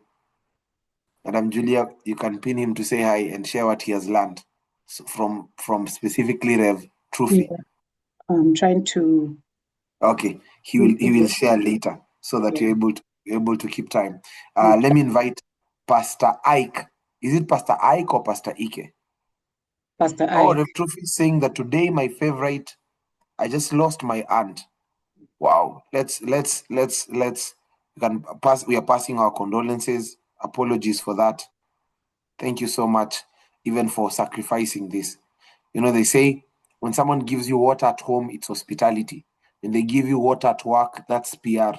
When they give you water in a hotel, that's business. But when they give you water in the desert, that's sacrifice. So this is that type of water in the desert. Thank you so much, even for sacrificing despite what you're going through. Wow.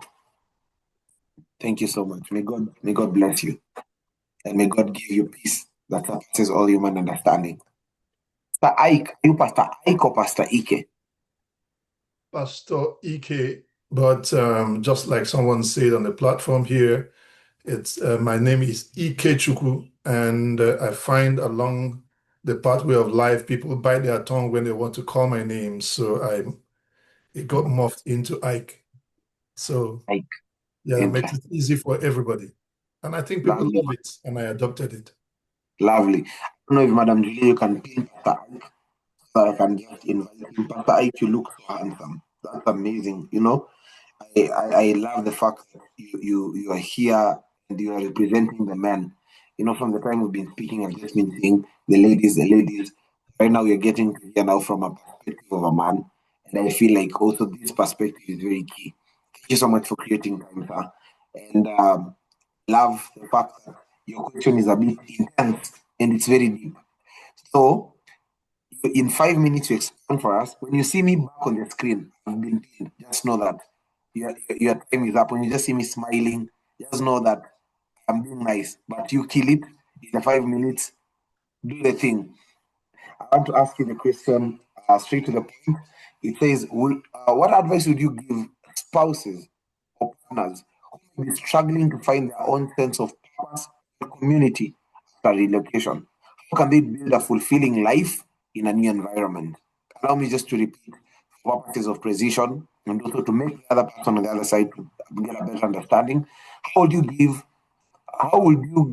would you tell spouses or partners who may be struggling to find their own sense of purpose and community after relocation? How can they build a fulfilling life in a new environment? Please, Pastor, spoil us with knowledge, man. We are open. God bless you, sir. Thank you so much. I wish I had the knowledge to spoil us. First of all, let me just appreciate the opportunity of being here. Thank you, Julia, for inviting me. I honestly don't know the reason why I found myself here in the midst of these very, very wonderful and intimidating CVs of people that I look at, and I almost felt like a dwarf in the midst of giants. But I thank God for the Spirit of Jesus Christ that gives us the victory everywhere we go. So I'm sure if there's any giant here, let him not come after me. All right. The first thing I'd like to say is finding purpose and community after a relocation. The first thing I'd like to say is, Julia and Njeri has done a great job in doing the good, the bad, the ugly, preparing people for what they are likely to meet. I like the Bible. It's one of my best scripts ever written. And I know, like the entire world agrees, the Bible has a picture of everything you will ever confront in your life. And I like the story that I read in that book by Julia about Elimelech and his family and how they went to Moab and all that. And of course, you'll see other stories like that of people going to new lands, like the story of Abraham and how they confronted the people in the wilderness to get into the land of Canaan. So usually, yeah, for when you're going into new lands, you you are going to come against things that are not familiar. So I think if you're going to ask me, what is your best advice? The first thing I'll have to say is, if you're moving into new land, you have to understand that there are intrinsic and extrinsic factors. There are things that depend on you and you alone as a couple. And there are things that are external factors that the two of you have to be one to be able to deal with. So coming to Geneva 4.5 years ago, I found myself reliving the story of moving from one place to the other, just like Abraham moved from Ur of the Chaldees to the land of Canaan. So the first thing the first advice I would love to give, based on my own experience here as a couple. When I say couple, of course, Julia, I have a lovely wife, Chichi, and I am an accompanying spouse, to this place. And why I can say a few things is because I have a little experience, and compared to most of you here, I think you are veterans, and I hope my little advice will help someone here listening. But I would like to approach it from both the Christian perspective and in a general sense, because I think this book will be very helpful for everybody, whether they are Christians or they are animists or whoever they are or wherever they come from. So the first thing I'd like to say to anybody is, first of all, get this book.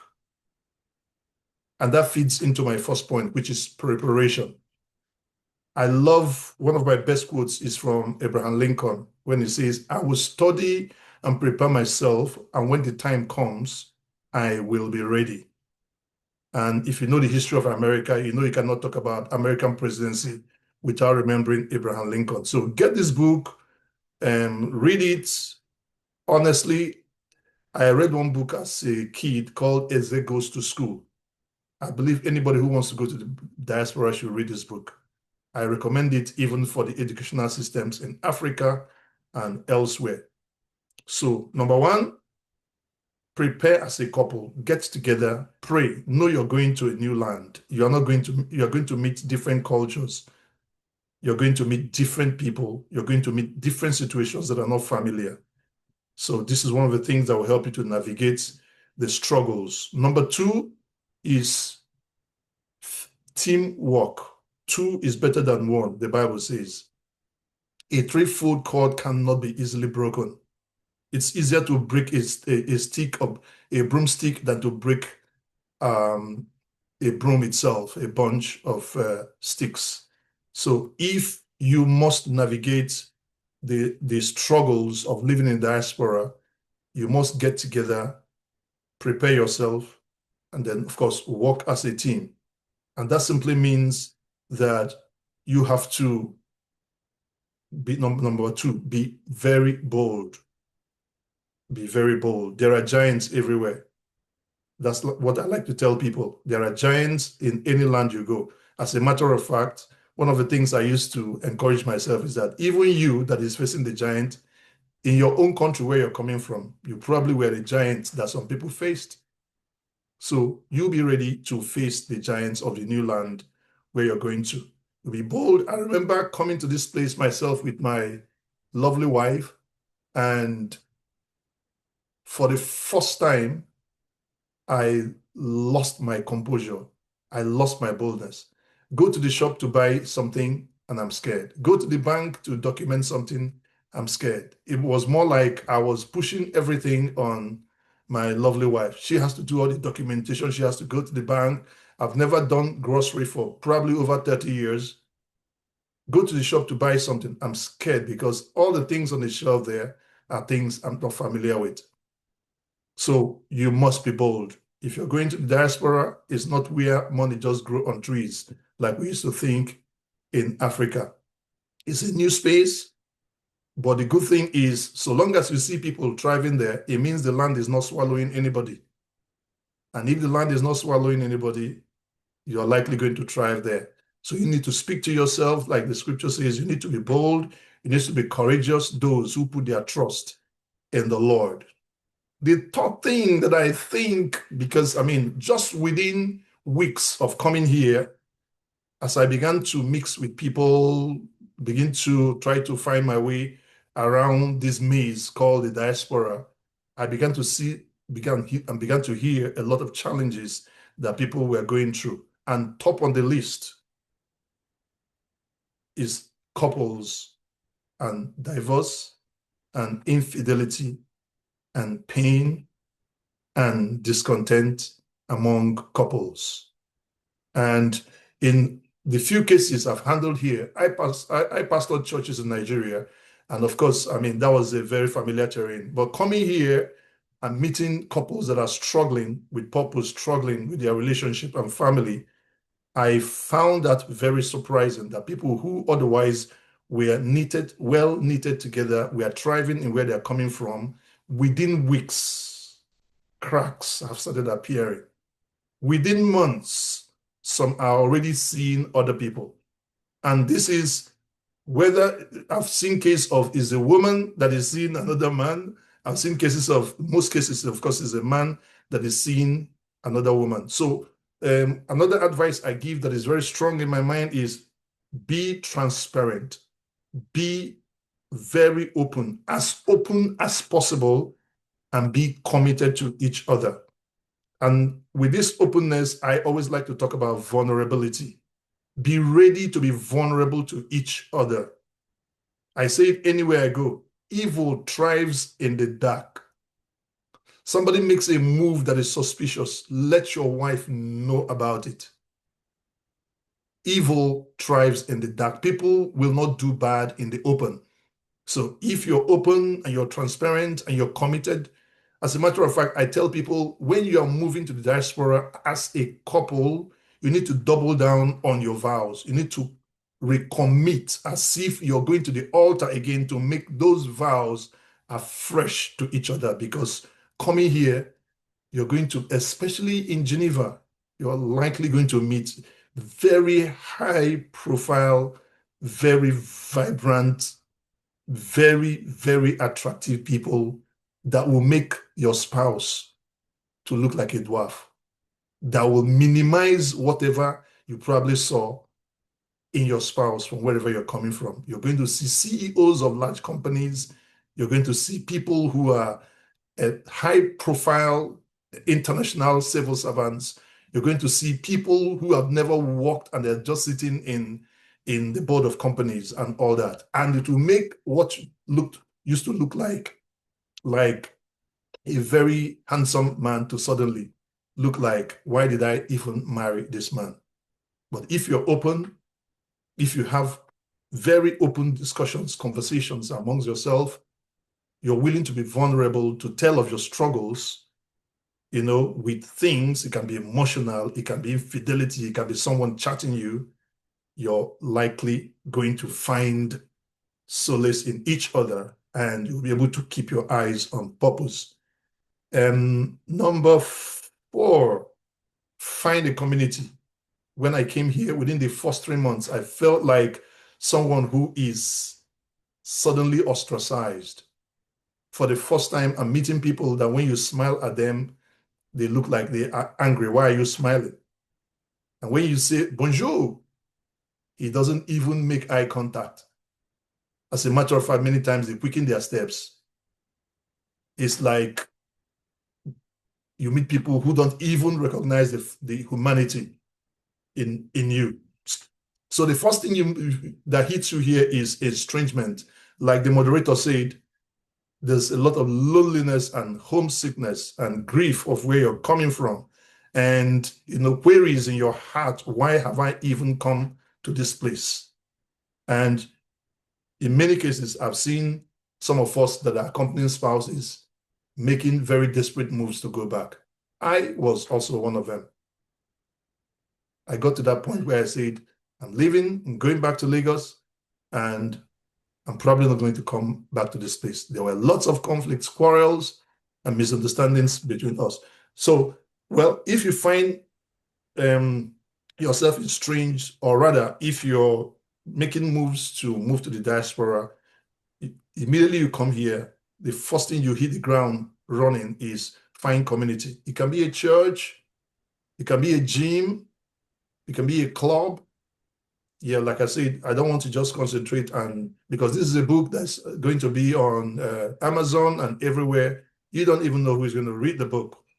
It can be a mosque, it can be a church, it can be your fellow, like Julia mentioned in the book. It can be a family from wherever you're coming from, and you begin to feel that sense of community. And why these things are very important is that anyone who is hurting, according to psychologists, will hurt others. So if you feel estranged, if you feel grief, if you feel sorrow, the likely thing is that your spouse is going to be the first receiver of whatever baggage you're coming along with. Yeah, so find community, and that will help with you keeping to your purpose. And yeah, number 5, ask lots and lots of questions. Lots of questions. I remember coming here within the first 2 or 3 months, and somebody said to us, Geneva is very, very boring. And for me, I am an outdoor person. You can't keep me in the house. It's not possible. You're going to be terrorizing me if you force me to remain in one place. I must take 1.5 hour walks 3 to 4 times a week. And if you tell me this place is very boring, there's no place to go and all that, you have thrown me into a prison. And I remember within the first 2 or 3 months, my wife had beaten this spy that Geneva is very boring and all that. But of course, it doesn't resonate with me at all. So when I came, I had to do my walks both in winter and in summer and in fall and all that. And going out, one of the first things I started to love in this place is that there are no dead ends. I found that there are no fences anywhere. You can walk through any community. You can walk through any building. You know, there are no interdicts, especially for pedestrians. If you're walking, you can walk through any large complex. And I loved it. And I said to her, look, this place is very exciting. Who told you that there's no place to go? And before she knew it, I've started seeing all the good places and all the boredom that we were feeling within the first few weeks that we came here gradually began to disappear. I remember picking up a ticket one of the days and just jumping into any tram, any bus that I saw in Geneva and all that. And I said to her, the first tourism you ever have here is just to enter the buses and go to all the ends of Switzerland. So yeah, that fits also into boldness. So ask lots of questions. We found that there are so many places. Go to the tourist centers, get a lot of information, and you see that as you begin to enjoy the place, you're not hurting, you're not feeling a lot of grief again. Suddenly your struggles will begin to disappear little by little. Number 6, confront the struggles head on. I didn't feel like going to the bank. I was sending my wife to everywhere, and I was laying about in the house. Go to the bank, I don't want to go. After some time, I discovered that it's easier to go to their banks here than it is even back home. It's easier to file in and fill forms here than it is even back home. Why? Because I ventured out, I decided, look, these are some of the things I was doing back home. Why am I sending my wife basically on every errand and I'm doing nothing? So it's just a decision you have to take. Face the giants. That's why I love the Bible. You're afraid of the bank, you're afraid of going to the shops, the grocery store. Why? Because everything is written in French. Go there, take your phone. Suddenly you discover that you can use Google to translate something you didn't need where you're coming from. And little by little, all the struggles began to just disappear. So I hope I've not taken too much time. And the last thing I'd like to say is focus. Because you prepared yourself well in advance, you read Julia and Njeri's book, and you have listened to, you read through, you have assimilated most of the things they have written. The likely thing is that if you prepared well, you will not allow yourself to be distracted from what your purpose is. Your union that was thriving well with your spouse or your partner, where you're coming from, that was beginning to get that was beginning to be challenged in the new place where you found yourself, you will suddenly find out that because you're committed, you're open, you have found community, you're beginning to thrive in the new environment, you have asked lots of questions, you've read a lot of local content, you're beginning to not assimilate. I would not like to use that language because it will look like sometimes you imbibe some of the wrong things, but somehow you're beginning to feel accepted within the society. You find it is easy for you to know exactly some of the things that you agreed upon while you're coming here. In other words, you're focused and you're not distracted by all the things that happen. And by the grace of God, some of the tales of woes we've seen among couples will not be found within you if you are so ready to deal with the new environment. And instead of being swallowed by the giants, you are the new giants that even the newcomers will confront when they come. So thank you very much and for the opportunity, Julia and Njeri. And my prayer is that this book will go far and wide and will be adopted even in school systems, starting from Africa, and eventually will get around the globe. And I also want to appreciate the person who took the keynote address. That GPA resonated strongly with me, and I will also add it as one of my advice. If you're listening to me, you have listened to her, make sure that GPA is not lost on you, because it almost got lost on me in my uni days. Thank you very much once again. Yeah. God bless Lovely. you. Thank you. Thank you so much, sir. Thank you. Have you written any book, or do you have any material, something that you can engage in further? I was hoping you will not ask that question. No, you're so solid, man. You know, I'm not yet married, but next year probably I'll be off the market, so I just need to prepare myself early enough with the right content. So I need content on marriage. Do you have any content that I can consume? Not at the moment, but my wife and I are working on something, and Okay. yeah. Now you are my client. After this, just see me. I know what to do with you. But thank you, sir. You're super grounded. Like the way you're speaking, you sound like, you see those old men in movies who have white beard and they're just calm taking porridge, like Father Abraham vibes, you know? Like you're just calm, you know? So I've enjoyed listening to You're you. Like so you're super hilarious. grounded. You're super grounded, and thank you. I've picked a lot. I don't know. There's someone who said that unfortunately, marriage is the only certificate that people are given even before they start the exams. So I've heard I that feel too. like actually the classes on marriage are things that people should learn early, even before they get into it. Like the other day, I was reading a book on Jewish wealth, and part of the Jewish concept is that they begin teaching kids marriage when they're 11. Can you Wow. imagine? So I've appreciated even just learning some few things here and there about culture, and you know how we can be able to just maintain that connection. So thank you so much, sir.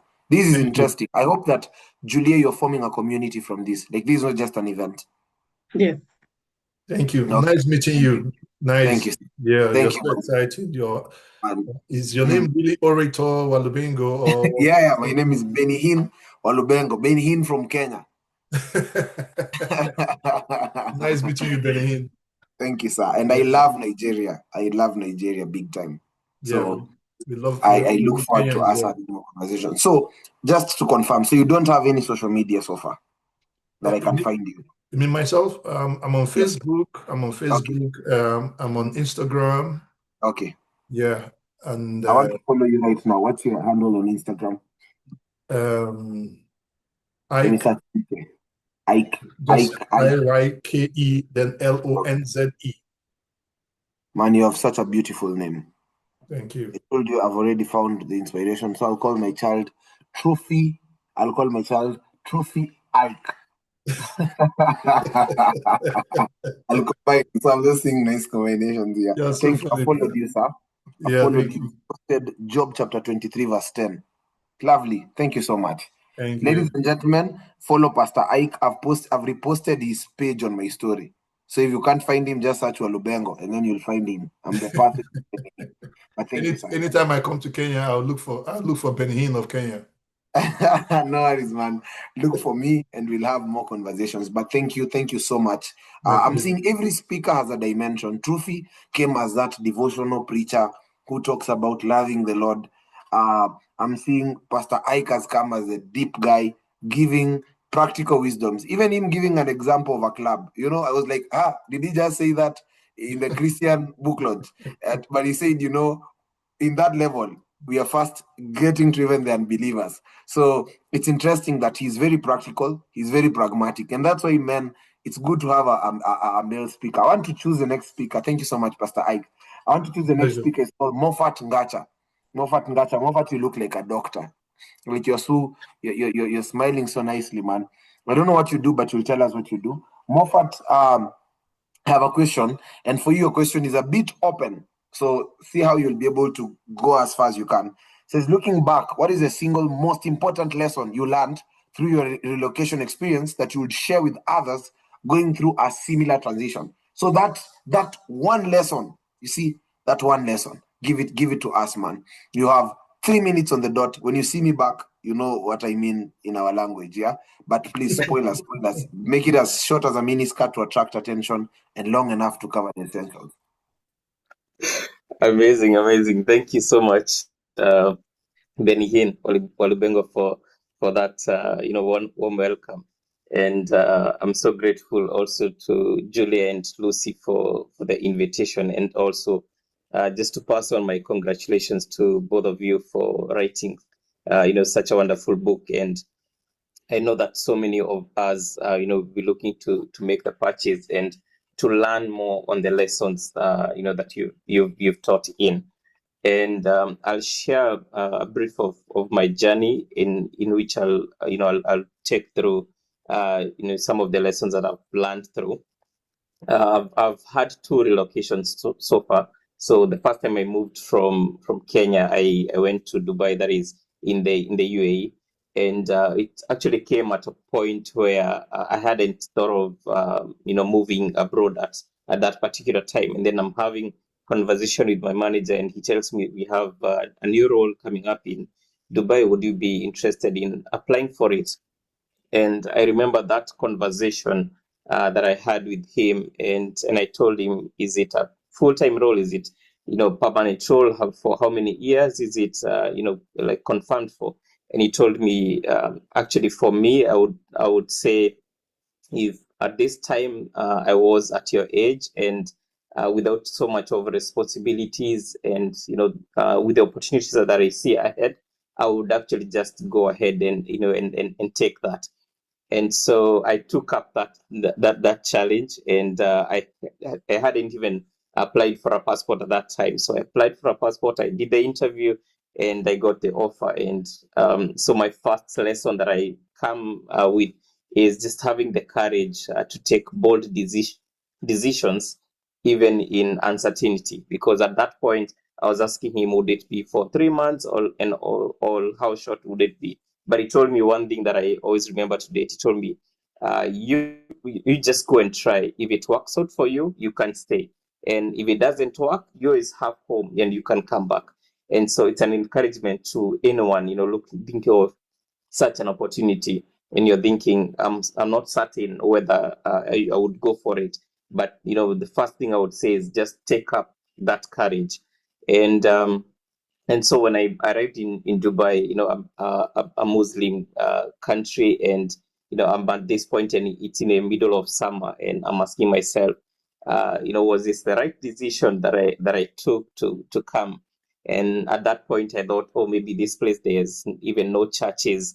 But interestingly, is at a point whereby I found myself moving more closer to God, and dedicating my life to God. And that was a turning point for me, that I would see that despite the country, being like a Muslim nation, but it was at that point that I found myself being, moving closer to God. And the thing that helped me was, being planted in the church. And so my second lesson that I learned would be, you be planted wherever you go, be planted, and then allow God to flourish you. And at that point is also how I met my wife, and we got married, and here we are blessed with two beautiful daughters. And it's been a journey that that we went through, and despite challenges that come up, because one of the challenges also that we face when you are in a foreign land is uncertainty also in terms of job. You might find yourself at a point that I found myself after 10 years working for the same organization. And then I found myself at a point that you get that call, and you find yourself at a point of like the job comes to a close. So you start asking yourself, so what is the next point? And it happened at a point that we were just 3 months to the delivery of our second born daughter. And I was asking God at this time, is it, we are always told, children are a blessing. And so here we are expecting a blessing, but in these days, I found myself at a point that I'm losing my job. But through it all, I found myself, trusting in God, and and calling upon God, and also having a spouse who is supportive to you. It helps a lot. And so the fact that God came through even in such a a particular point, comes to me as one of my most greatest point that I would say is that challenges will come and they will always be there, but the most important thing is for you to trust in God, because at that point it's also how I got a call from after some months from a recruiter from a different country, and for a job I hadn't applied, and did the interviews, and got got picked up, and then was given a relocation package, and the transition was so much smooth that I actually even forgot about the struggle or the challenges that had come upon with the losing of the role. And God helped us in that transition. And so, but the most important thing that I've learned it all through is just the fact that when you trust God, despite the things that will come upon, things will come and challenges will come. But when you're anchored in God, then you'll not be swayed away by the things of the world or the challenges that will come upon. So most important is for you to trust God, and also have that persistence in the things that you partake to do. When you focus on one thing, go ahead and do it. If it's a career that you're looking to change, go ahead and take that step of faith. You never know what's ahead of you until you take that particular step. So, and the verse that has been a guiding light for me is Psalms 119, 105. It says that your word is a lamp to my feet and a light to my path. So that has been a perfect example for me to see that I am able to to be led by God in all those circumstances. So to everyone who is in the middle of a transition, I would say that despite it all and everything that you encounter through, trust in God and He will direct your steps. So thank you so much, and God bless you all. Thanks a lot. Thank you so much. Thank you so much. Let's appreciate him. Let's appreciate him. Man, lovely. You are a calm speaker. Like listening to you, someone will really feel, wow, I would want to be a boyfriend like you. I would want to speak like you. Like you see the way you're speaking. If I just get what you have, yeah, just a pinch of it, like children will trust me. That's the only thing that is remaining for me to become the international speaker I'm supposed to become. Let's appreciate him, especially for the testimony part and even quoting scripture. Him being bold to share the testimony. I feel like Trufi took us up there, the 10 points. Then Pastor Ike came with the wisdom on marriage. Then for him, he's taken us back to just the place of the basic part of faith and that basic part of surrender, and which is actually the most powerful aspect in terms of everything in life. Thank you so much. And I love how calm you are. You see, in public speaking, we study personalities according to animals. So, for example, Trufi showed up as what? As an eagle, And then Pastor Ike was more of like this big teddy bear. Now you've just come as a nice antelope, like very friendly, you know. So I don't know the next speaker what they will come they'll come out to us, but I love how every speaker is coming as with a cocktail in terms of like, for him he's so calm and communicating. It's a calm spirit. You know, one day Madam Julia, I was training the daughter of the president and we were friends.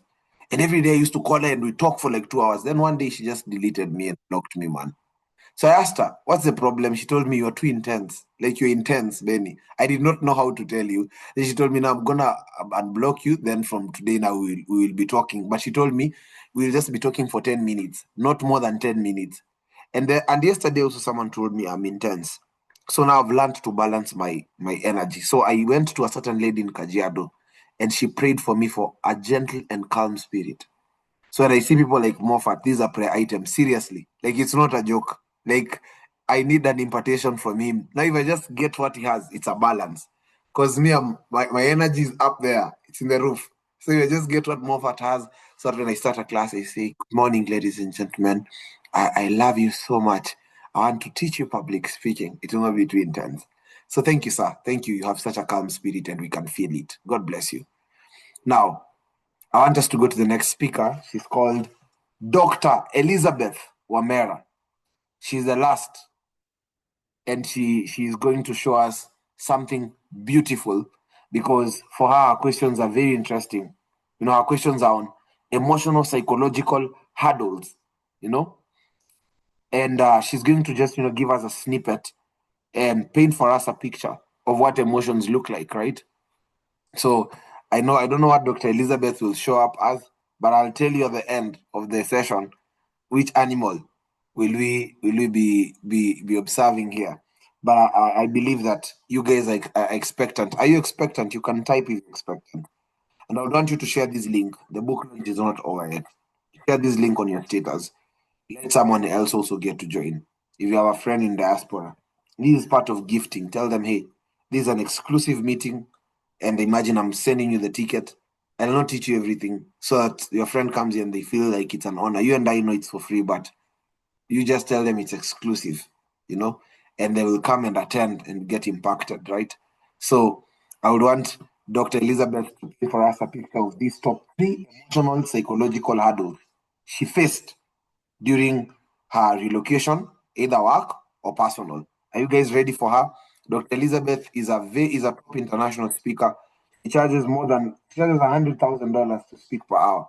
So the fact that she's coming here for free, you guys need to listen keenly and also give her feedback. Dr. Elizabeth, please don't kill us with knowledge. For you now, I feel like you'll come out softly. So please soften us with knowledge.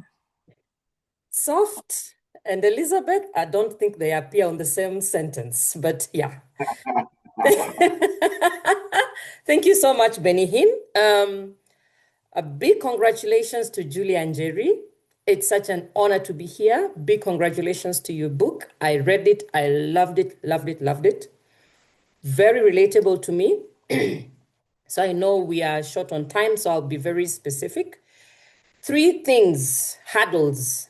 So the emotional, physical. So the first one was language.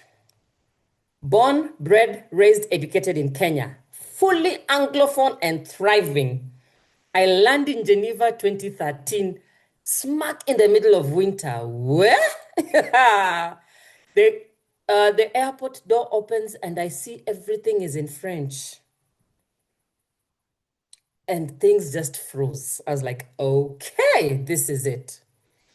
So the other thing about language comes with culture. Fully Anglophone, used to doing things at home and all that.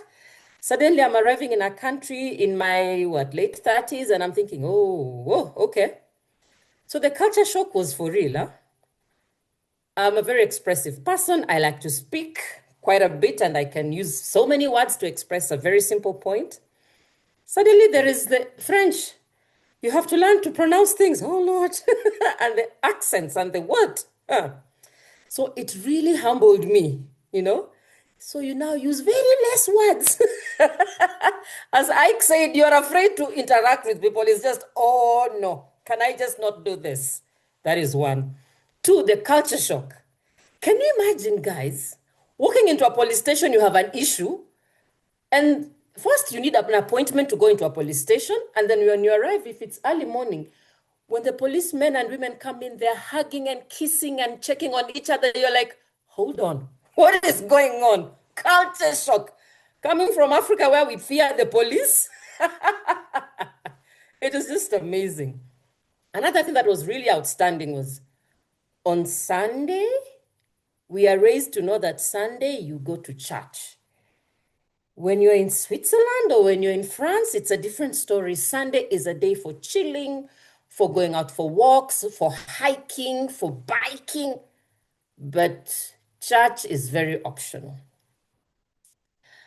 And then the other thing that was a big thing for me under language and just how to relate with people was the sudden shift in things like when you get into the supermarket and you have to pack your own stuff. You know, in Africa, we are spoiled that you go shopping and then your stuff is put on the till and somebody packs in your bags. Forget it. You have to do it yourself. So we had to learn very quickly. And then it seems like a place like France, there's no customer care. You walk into a shop, you want to spend your money, they look at you like, what do you want? I remember my first week, we did not know that shops close at 7:30. You walk into the shop at 7, they're like, madam, we are cleaning up to close. Go and come tomorrow. You're like, but I need to buy stuff and you're closing at 7:30. Get out now. So these things were, you know, a big thing. And then the other interesting thing was my child comes home and tells me, Mom, I need to bring friends for a sleepover or I'm going for a sleepover. Like, what is that, you know?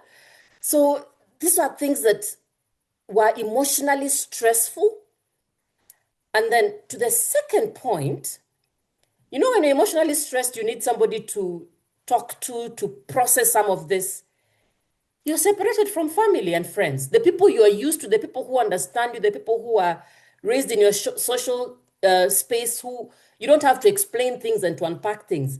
But then here you're in this country, you're by yourself and your children and you're wondering. And even you cannot stop somebody on the street and ask them, and where is the supermarket? So you have to learn how to read road signs in French. And then woe unto you. In Kenya, we drive on the right. Then you come here, you have to drive on the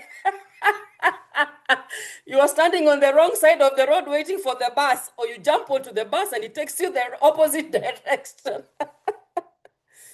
I tell you, man, and it is so difficult during winter because, as Ike said, you greet somebody, they look at you like you want to bite them or mug them or something. And you're like, what's wrong? What's happening? And that homesickness, that loneliness really bites. Huh? And as Benny Hinn said, 14% of the diasporians suffer divorce. Let me tell you, people, I'm in that 14%. The strain was for real. Somebody said here that don't think going to the diaspora is packing your bags and coming. Where? 14%, I'm in that 14%. That story for another day. Just know, divorce came because of the emotional turmoil that we were going through, the tension, the processing of things. It was just terrible. And then, of course, there's that feeling of guilt that comes as well. You have aging parents. They are far off. You're not there. Things are happening. They are sick. And at least now we have FaceTime. We can call and see them on WhatsApp. When we moved there in 2013, those things were not there. So when you're told, Mama is sick, Dad is sick, you don't even know what to do. Or your brother, your sister has had an accident. You don't know how to process that. And there's nowhere you can take that emotion. So it eats at you. And then the other thing that was also very interesting and challenging is, okay, you're a mom, you're a parent, you have children in school, you figured out school. So like Njeri said, you figured out school. And then Pastor Trufi said, you figured out school. Kids are in school. They come home with homework. Oh, goodness me. You are frustrated as a parent. You know, growing up, our parents used to tell us, I used to be number one in class. So your kids look at you, okay, now this, first it's the French system. It's not the Anglophone that you studied. Then it is in French. They're like, so a parent is supposed to know everything, right? No. Point 3, you are used to being in the majority. Suddenly you're in the minority. You're black amongst the white. There's the subtle and not so subtle racism. So at times you're like, is it me? You greet somebody, they want to run away. You speak to somebody, they look at you like they're so irritated. You're like, okay, what is that? And then some things are thrown your direction. So I remember one time in my office, one of the senior managers asked me, oh, she said, oh, congratulations for getting this job. So where did you go to school? Me, born, bred, and raised in Kenya and fully educated in Kenya. I went to school in Kenya. And then she was like, no, I mean, where did you go to school? I mean, university. I said, Kenya. She was like, with that kind of English, are you sure you went to school in Kenya? I was like, oh, Kenya has a very good education system. But let me tell you, it didn't stop there. It persisted in meetings. You have a meeting that is called, a meeting is called, and then we are told we have to be very inclusive. We have to consider other people. So you're like, you are the other people. Can you imagine that? But then, so, I mean, those, where do you take those things? And you see, you can't call your friends from home and start telling them, you know, this person said this to me. And then children come from school and they tell you, I've been bullied. What do you do as a parent? That emotional pain. And then, of course, the struggle also for the children as they switch from the Anglophone to the Francophone system. How do you manage that pain? Those are some of the things. So what did I do to cope with this? 1, we had to sit down as a family and the children, we needed to acknowledge that one of the things that is happening is this issue of discrimination and racism. How do we deal with it? How do we talk about it? Because you must talk. And then the other thing, you have also to find community. This has been said by different speakers. Community is critical. They'll help you to process your emotions. And the community has to be in the space whereby, in the diaspora, people who are going through the same things. Because if you speak to people at home, they will empathize, but they'll be like, why are you complaining? You're in the diaspora, you're supposed to be having it good, you know? So those are some of the things. Church is critical. I cannot say this, I mean, most of the speakers have talked about, church is critical. It's so grounding. It really helps you just to remember who you are and you are where God has planted you. Then the other thing that I struggled with, but by God's grace, I'm managing. I say managing, it's work in progress. Parenting differently. We are raising third culture kids. This has been mentioned. Well, this third culture kids is something else. So they are not Kenyan, like Rosalind said. She's been in the States, her kids are raised in the States. So they're not Kenyan, they're not French, they're not Swiss. There's a mixture of everything. So then how do you raise them? I cannot raise them as Kenyans because they're not Kenyans. I cannot raise them, you know.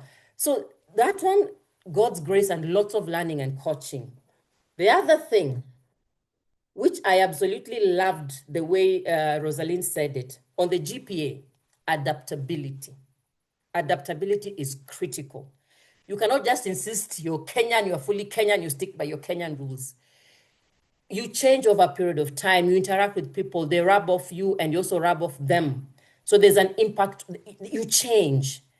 And I read Michelle Obama's Becoming, that book Becoming. There was something that she said that was very critical. Code switching. For many years, people in the diaspora have been accused to be braggadocious. When you code switch, it's for your own emotional well-being. Because you can't be stuck in a place and you're struggling because the forces and the fighting, the discrimination and the racism can kill you. But if you realize code switching is going to be a coping mechanism that is for your emotional well-being, that is the way to go. And I loved the way Rosalind put it as adaptability. Finally, another way to cope with these hurdles, using technology. We've lost family, we have missed critical moments in lives back home, because when you go home, you find people have moved on with their lives. Your relationships change. But one of the things that has really helped us is technology. Now we have technology. For example, the other day I lost a very dear uncle. Actually, he was being buried on Friday, last week on Friday.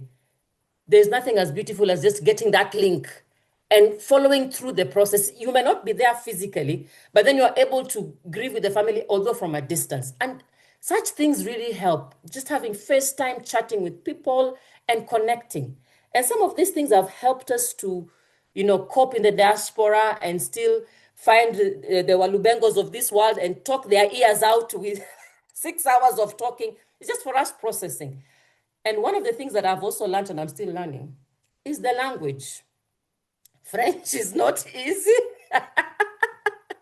but we are keeping up with the French and noting the culture, not learning the culture, but noting it. So you'll note the culture and appreciate what it is, but remember what the scripture says. You cannot conform to the world. Remember, the grounding is the Bible. For me and my family, the grounding is the Bible.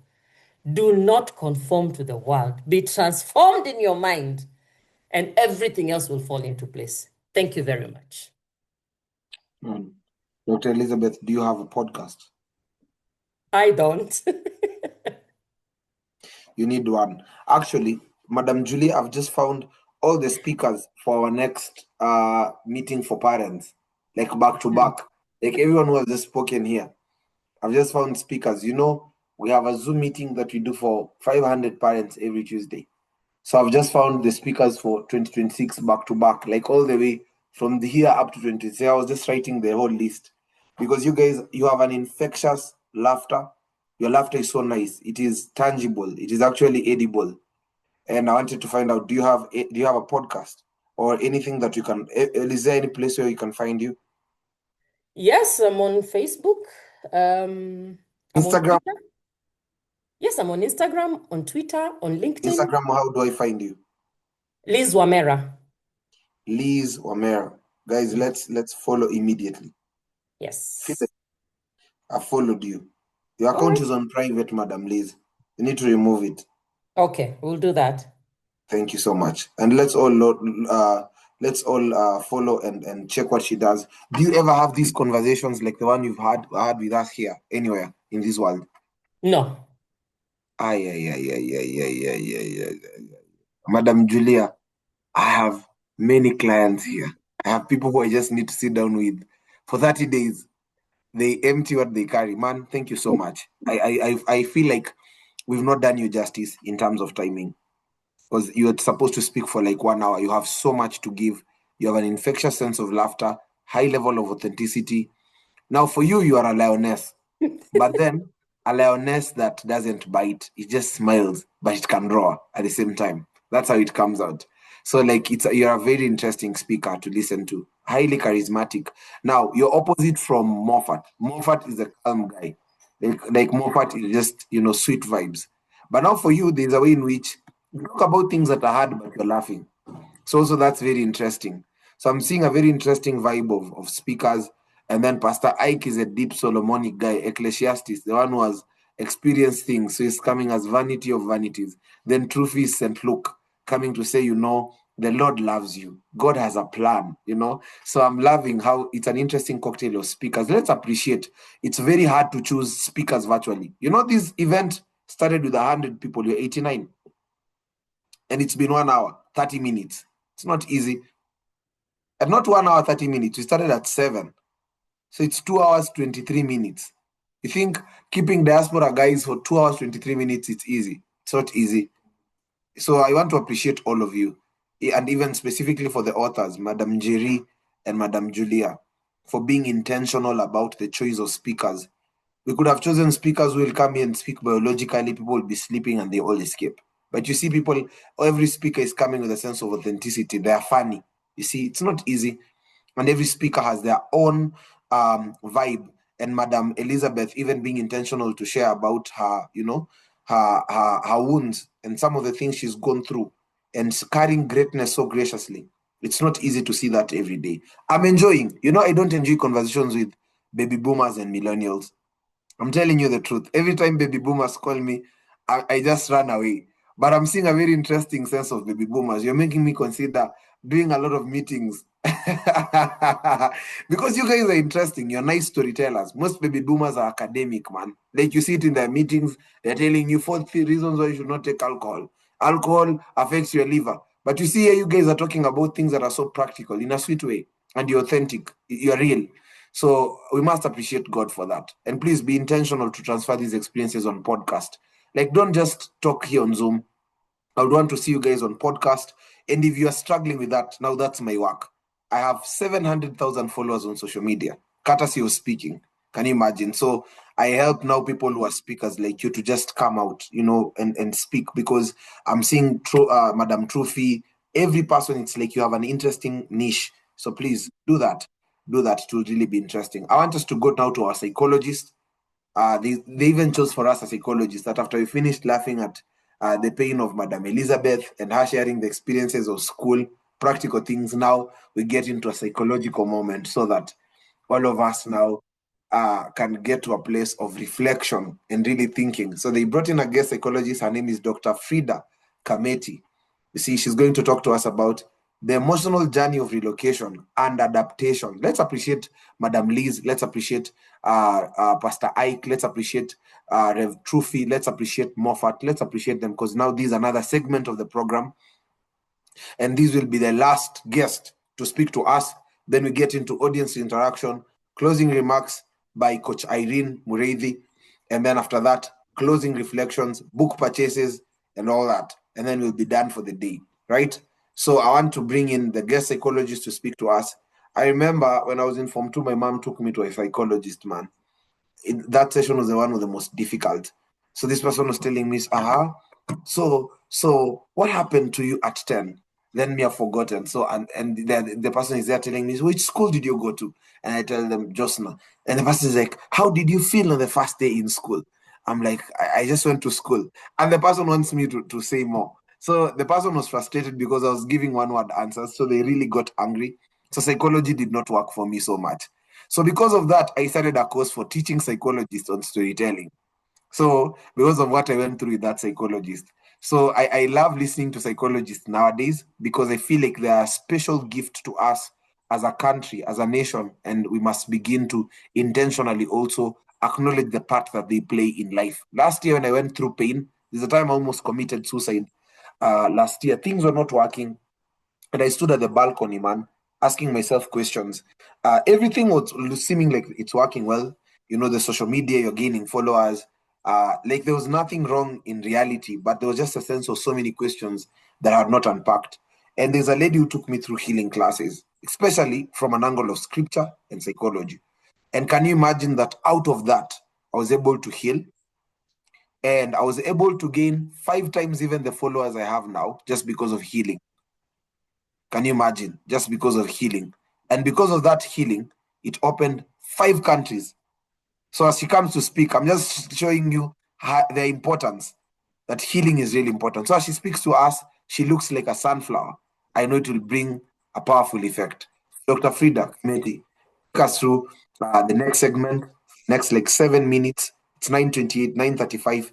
Please speak to us. And I believe that it will be an amazing conversation. Please, the stage is yours. Thank you so much, Olubengo. And I don't know if 7 minutes are gonna cut it, but I'm gonna try my best. And yes, he is very hilarious. I do have a notion of people who have such sense of humor, and I do have a sense of humor myself. But I'll talk about that later. But yeah, Julia, Lucy, congratulations for writing this book. I think it's coming out at the right time. I kept reading it and I kept thinking, oh, this book should have been written way, way, way before I got involved in packing my bags and coming abroad. And so, you're going to, first of all, I think you're going to make great sales, and you're going to touch a lot of people, both who live in diaspora and who live back home as well. So as you said, my name is Dr. Frida, and I am speaking not just as a psychologist, but I'm also speaking as someone who has lived in 3 continents and traveled to a few other countries. And sometimes it's hard to know which is home, but I look at it and, I keep making my friends laugh by telling them I was 30-something years old when I realized that I'm privileged. I didn't know that living abroad was a privilege. And then, I moved back home. So a little bit about myself. I I lived and worked in the US for 14 years. So being a dual citizen, I'm able to go back and forth. I'm currently actually here for sort of a mini sabbatical, and then South America, and then Kenya. So I spend maybe about 60% of my time in Kenya, and then most of my time in all the homes. So that said, I think I really want to capture everything that's been said today, because people have spoken a lot. In fact, I kept thinking, I hope I don't repeat myself, but I am, because I'm kind of putting it all together. So I think we started with, I think it's Rosalind who talked about packing our bags. And when we pack our bags, we think we are carrying luggage. You put your clothes in there, you put your karoiko there. But I think in truth, we are really carrying our identities. We're carrying the memories, and we're carrying the pressure that is going to be put on us. So, and we're carrying invisible roots. The reality of it is, these are the invisible things that people don't see when we carry those suitcases to get on the plane. We often talk about how we're going to gain for, the better opportunities, greener pastures, the safety for some of people who move for safety, the exposure. I mean, I can't talk about the kind of exposure we get out there, but we don't really name what we actually lose. And somebody, I think it was Trufosa was talking about grief. I can't tell you how much grief we experience. I could hear people touching it, but I don't know whether you guys really understand that that's actually grief. We lose a sense of belonging without even an explanation. Yeah, we lose hearing our names pronounced correctly. I don't know whether you guys have experienced that. We lose being understood without translation. Sometimes I have to explain to somebody why I'm doing something a certain way, because they don't understand it, because it's not done that way in their culture. And then some of us also, and I think most of us, we lose time with our aging parents. Yeah, I had Trufosa, your auntie, and I'm sorry about that. We miss funerals. We miss functions back home, reunions, or even the chance to say goodbye to the people that we love. And that's a grief that doesn't really have words, and we don't really talk about it. And then let's talk about really, this maybe was said in other ways, because for many who move to the diaspora, especially from people from our culture, there's also the quiet burden of black tax, the pressure to provide, to succeed, send money home while you're also carrying your own life, yeah, and trying to pay bills. Taking care of our families back home, it's love, yes, but it's also emotional labor. And I want you guys to see to that. It is emotional labor. We really don't talk about it. Yeah. And the reality of it is, in my line of work, I meet so many people who are so angry and also feeling guilty, because I'm angry. I'm having to work 3 jobs to send money home and also take care of myself. But I'm also feeling guilty because they're my family. I should take care of them. So, really conflicted. And it's like you constantly have to prove your worth, to them who are back home, and also to you who is here. You have to prove what to those around you. So you have to live a certain neighborhood, you have to drive a certain car. It feels like you need to belong in both systems. And it can be very, very difficult. Yeah. And so I think it's very, very important to remember that there's grief that we don't talk about. And it's the kind of grief that it's the kind of grief that even talking to people back home, they will not understand. And even explaining to someone abroad that, hey, I support my family, I support my sister's children, I support my brother's children, they don't understand that. Why don't you just work for yourself and pay your bills, right? So I think also the idea of adaptation was talked about. So let's talk a little bit about the emotional terrain of adaptation, right? The emotional journey of relocating is not linear.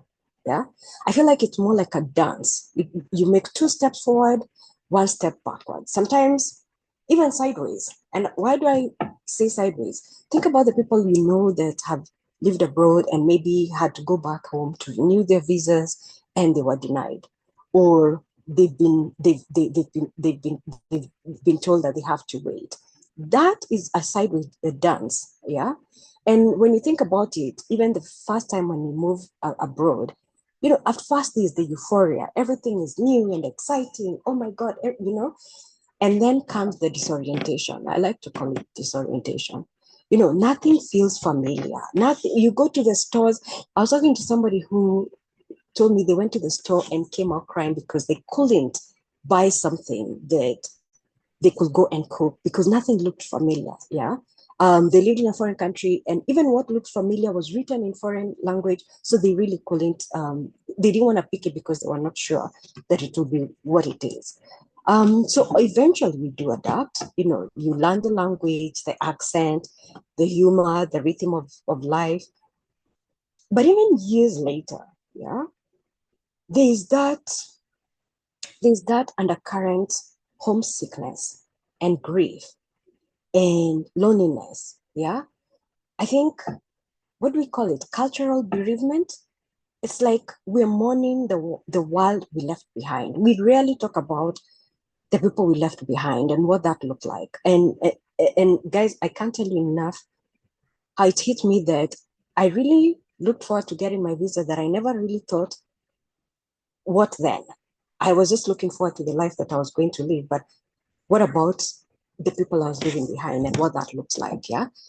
And so some of the challenges that you guys are talking about, you know, even the people who don't openly talk, until people started getting deported recently, I thought everybody around me was in the country legally, right?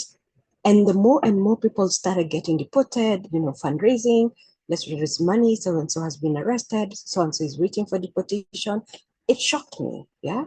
So the fear of deportation is just not a legal issue, it's an existential crisis, yeah? Think about the anxiety, the guilt those people have been living with, the invisibility, you know, that they've been feeling. It really does take an emotional toll on everybody, yeah? And then let's talk about reverse cultural shock. Because we keep talking about culture shock. You know, you got here. I liked how the Terry talked about raising her kids. She's hearing about sleepovers. Now, what is that? Um, we're talking about Halloween. It's Halloween now. But really, when you think about it, when we finally go back home, whether it's to visit, whether it's to relocate for good, and I'm talking from experience because I've been in both worlds, you find that home has changed. Home is not what you left. Your friends have grown, your family has new rhythms. So the way things used to be done is very different. Your village or city that you used to live in has moved on. It's even looking different. So that's reverse cultural shock. And then you kind of go complaining, and then you realize, hold a minute, I've changed too. I remember when I relocated back to Kenya, I complained about traffic so much. And my father finally one day said, what is it about traffic? Is it that there's no traffic in the city? I said, no. And so what I think, he finally said, why don't you schedule your clients when there's no traffic? You can either go very early, or you can start your day really late, or you can go home later. And when I did that, I didn't really have issues with traffic. And in a way, I kind of started adapting. So I adapted to one place, and then I had to adapt to my home. And it was very, very confusing and emotional to some extent, because I didn't really think at one point I would have to actually readjust to being back home. So I've had a lot of resilience, and a sense of belonging, and how do we take care of ourselves? I think resilience for those who, you know, relocate to different countries is not about being tough. I know people talk about, you have to go there, you have to get hard, you learn the hard way. I think it's about being flexible. It's learning to stay rooted in who you are, even when the soil beneath you keeps changing, even when the environment keeps changing. I think belonging is one of those deepest psychological needs that we all have. Yeah. And I don't think, you know, I don't think you have to, I don't think in terms of belonging somewhere, is something that just happens. You have to build it intentionally. And as people said, it might look like joining a group, joining a faith group, a running club, a book club, a WhatsApp community that, kind of keeps you tethered in one place. So for us who live in the diaspora, self-care is not an indulgence. It's not, something we just do for the sake of it. It's survival. Yeah. You can't pour from an empty passport. Yeah. Because and that is really a joke. You really cannot pour from an empty passport. So what are some of the things that we do? You build anchors, as people have said. Keep your roots alive, cook that meal from home that reminds you of home. So for me, first of all, the biggest disappointment was to realize I couldn't just get maize to cook my githeri. People kept talking about corn. I go to the store, I don't like what I see. Corn for me is not supposed to taste like sugar.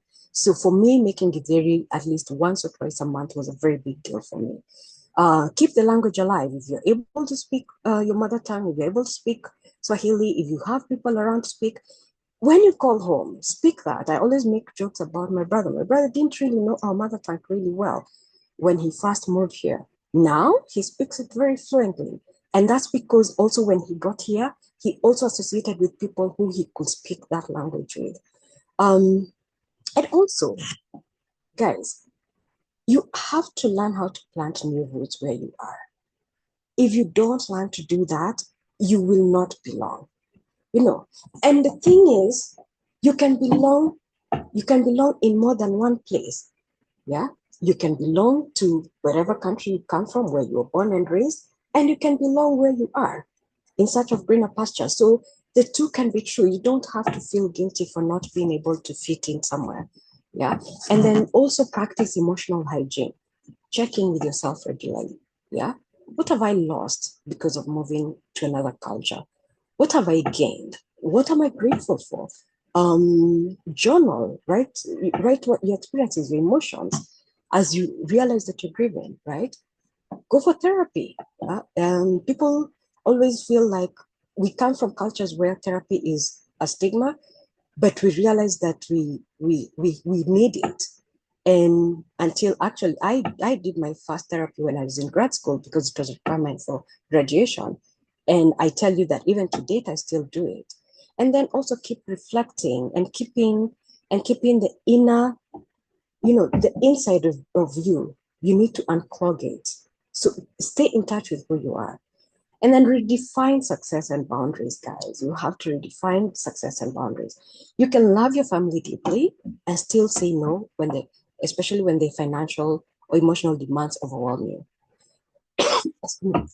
I find most people say that, when I set boundaries, when I say no to my parents, when I say to my sister, it's betrayal. No, but it is protection. It's protection for you because eventually you start to resent them. So you're also protecting them from eventually you resenting them. And that's really, really important for you to be able to do that. And remember, one of the things that I want you guys to remember is when we leave home to look for greener pastures or whatever it is that makes us leave home, we kind of discover that greener pastures have always been inside us. Yeah. And they continue to just grow when we move to other places. And so you're not just an immigrant. You're a bridge to 2 worlds or 3 worlds or 5 worlds. And when you think about it, bridges are built not to bend. They carry the weight. You've seen trucks, you've seen tractors. They carry all that weight to connect people from one place to the other, and they still don't break. Yeah. So relocating is really a change of coordinates. If you ask me, a change of your zip code, your address, but it's not just getting lost. It's also the expansion of you as a human being. I think you learn to appreciate where you are and their culture, sometimes learning to respect, even though you might not understand it, which is really, really important. And so I think one of the things that for me, I would really encourage, especially most of you here, and, somebody talked about parenting. And Walubengo also mentioned the fact that they do hold a parenting group, and I think that's something to talk about. Guys, I'll tell you that being here and practicing back home as well, I get parents who call me and tell me, I have problems with my kid, and they don't listen, they're not hearing, and then of course I start to ask questions.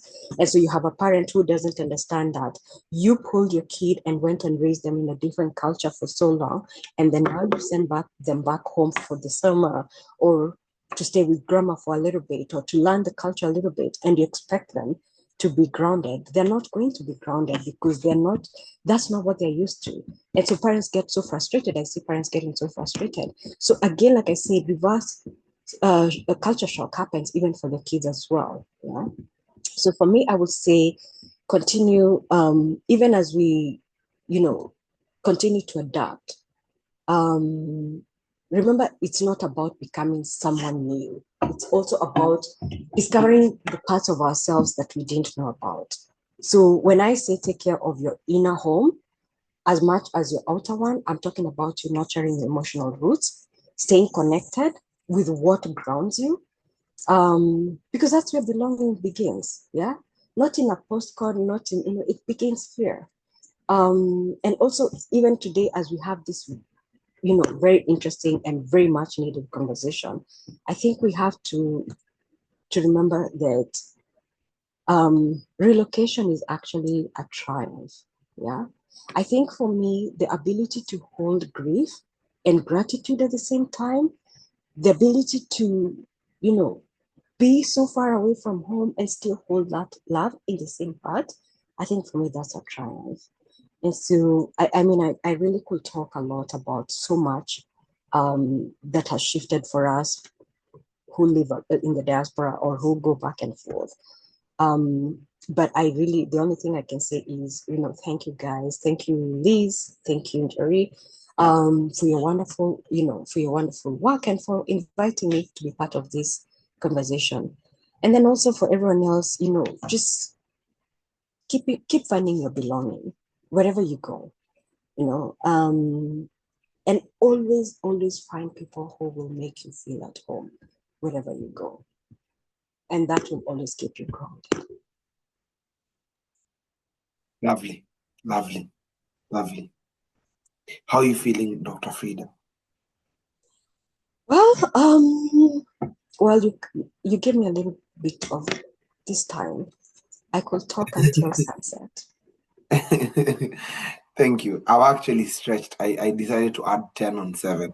So, and you've done well, even in the shortest time that we've given you. You've really delivered. How does a psychologist feel like when you wake up and you're depressed? Like, do you take yourself? Like, do you counsel yourself? Do you tell yourself you'll be okay? You're fine? Do you take water, or do you also have a psychologist as a person? Like, how does it work? So for someone who really knows what they want in life, you will always have a psychologist or a therapist who will listen to you. Can you imagine if I listen to people's problems all day and take them home with me? I'm going to lose my mind. So I have rituals that obviously I practice. I do a lot of journaling. I do a lot of meditation. I have very great connections with my family. So talking to my family really is therapeutic for me.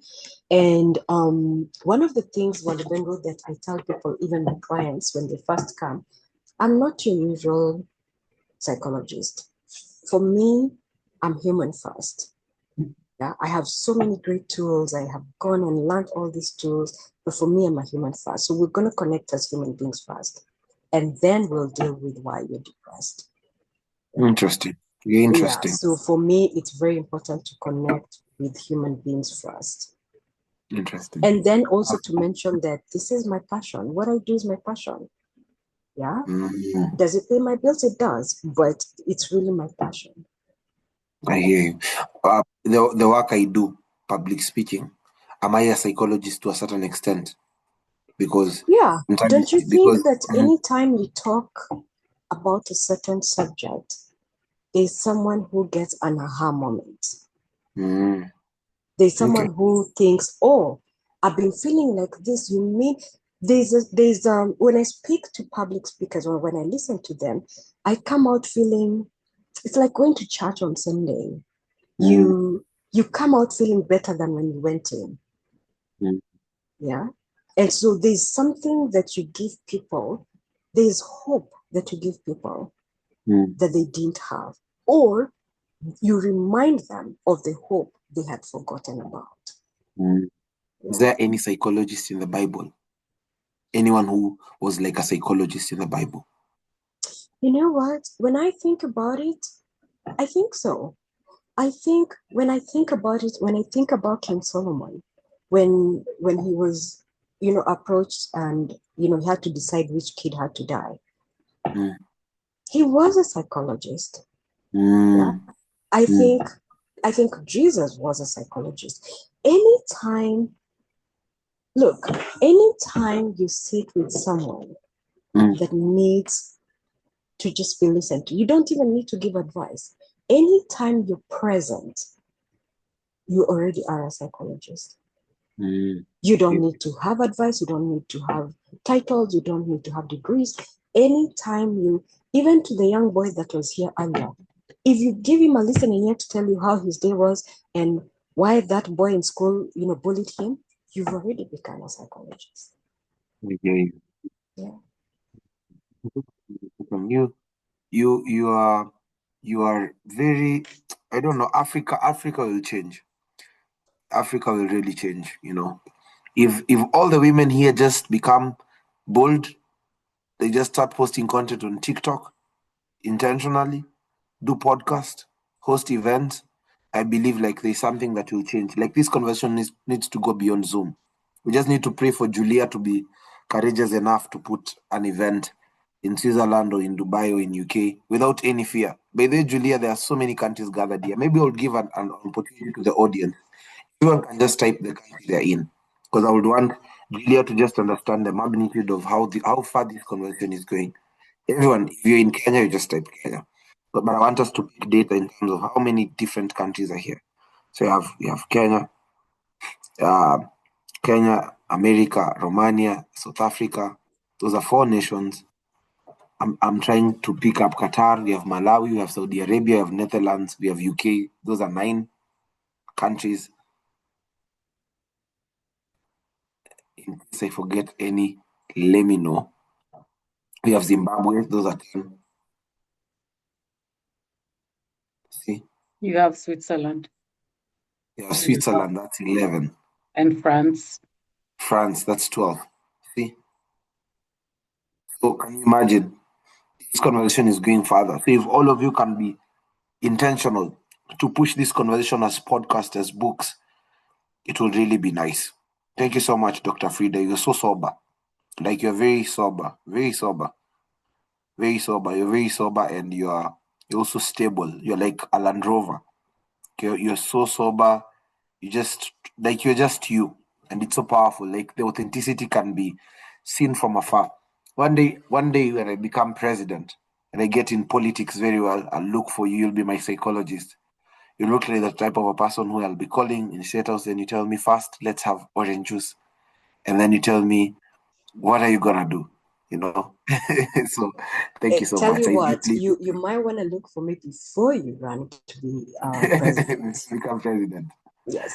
I will look for you. My work is very intense. It entails teaching very interesting people. So I don't know. I admire people who also have a sense of stability in their communication. Like this weekend, I'm going to train Salva Kiir in South Sudan. And South Sudan is at war. And I need to train him on how he will have conversations in boardrooms in conflict. So I'll look for you just for us to have deeper conversations, and even regarding books, maybe that I can also read, and even just picking up your mind on a few things. And for me now, I'll teach you how to use TikTok storytelling. Yeah, I have that whole course. Maybe you will be the one that convinces me. I have refused to board TikTok. I have refused. I'm on Instagram, but I refuse to board TikTok. It's too much. TikTok now is the real thing. On TikTok has 4.5 billion users across the globe. So it's a whole entity on its own. When Trump wanted to ban TikTok, Elon Musk told him TikTok is what made you president. So it don't just see it as a source of entertainment. Like majority of my clients who are even some here, I found them on TikTok. So I would appreciate if you can go there because people need you there. I have one of my friends, she's an early childhood expert. She is 65. She had refused to join TikTok. We told her you don't have to post. Someone will manage for you. Right now she has 201,000 followers on TikTok. And she started a school for training parents on early childhood. So I am encouraging you and any other person who is guilty of not being active on social media, Pastor Ike, I'm talking to you, Rev Trophy, and any other person, please come. These young people need your content. Your content is so solid, you're sober, you're not dilute. So please, just be proactive. I want us to get to the last part of this segment. I don't know if Coach Irene is here because we've been looking for her and we've not yet found her. If she's around, it will be really good for her to give her permission. If she's not here, No, she's not. I don't hey, see her. even as we wrap up, before you guys buy books, don't run away after that powerful conversation. You're all going to buy books. A link will be posted. So I was to do a class with my diaspora guys, but I told them that there's a powerful book launch going on and it will be good for them to attend. As part of their class, they will write a summary of what they have learned and observed from every speaker in terms of psychology and communication, but also you are to give them 1 minute each for 60 seconds to share what they have learned. They're, of course, Africans in diaspora, so it will be good for you to hear from them so that you know whether I'm doing a good job or not. So I don't know if Rev Julia, Julia, you'll be a reverend. No, nimekupiga impartation. If Madam Julia can pin Christine Says and Ola, if you can be able to pin them, it will be good. Or someone is asking how they can reach to me, pin my contact. Christine, you can be the first one. Then we close up. I'll push the sales for the books because that's the reason why I'm the moderator here. And then it will be a good day. Madam Christine, please go ahead. Christine is an interesting person. She'll tell you where she is, and then in 1 minute, she will share a snippet of what she's been able to observe. Go ahead, Madam. One of the issues we've had is lack of systems and structures in our communities as Africans. So I thank you, Njeri and Julia, for this book, because I wish someone had a blueprint for me when I had relocated. It would have helped a lot. Vusi once said, in every project, hope is not a strategy. So thank you for having that blueprint for people to use, maybe before they make the move or while they're here. For me, I've been here for 2 decades. I'm in the US, and the culture shock totally redirected the trajectory of my life. I had to go through divorce. I had to take care of children by myself on one income, and community. As all the speakers stated, community was my strength. And not only the community in church, my children became my backbone. They became my friends. Most of the time, we don't have that in Africa. But I've learned in this society, you need to raise your children as your friends. Because in the time where you can speak to anyone, they will be your friends. You know, Psalm 68 verse 6 talks about how God sets the solitary in families. So one of the advice that I will put emphasis on this afternoon is if you are here and you just relocated or you are about to, I recommend strongly that you find yourself a community, not just any community, but the community that will push you, that will support you. Because I've seen community that they don't want you to outgrow them. So thank you again, Julia and Njeri. And I pray that this book help others to get stable as they make that move. Thank you. Thank you so much. Thank you so much, Madam Christine. Madam Christine is from Togo, and she's communicated within 60 seconds. Let's appreciate her. I don't know if Ola is around. Thank you so much. Ola, I am here. if they can pin up, I appreciate it. Good afternoon, everyone. First, I want to thank Julia and Njeri and even Walabengo for this platform. This is such a book that is needed at such a time as this. I have been in this country for over 2 decades, but I want to look at this from a different perspective, right? Because when I relocated to the United States, I was about 11 years old. And many of the speakers that I've spoken this evening relocated at an adult age.